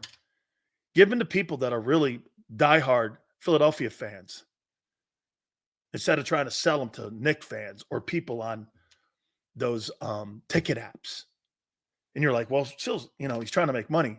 No, he's not trying to make money. He's trying to sell the Sixer brand to New Yorkers. That's what he's doing. You think he gives a shit about the Philadelphia community? You don't let people like New Yorkers roll into Philly and at Wells Fargo tomorrow night and destroy your fan base. That was the worst exhibition of fan support I've ever seen from one of the greatest cities of all time in sports.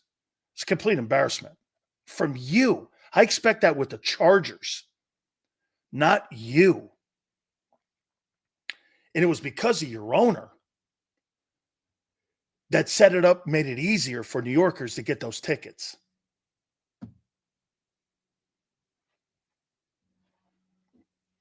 I mean, that guy, I would not give that guy the time of day, let alone a new arena. Absolutely not. Sweat maybe traded Sills, maybe before the start of the season or in a trade to get a linebacker or something. Could be.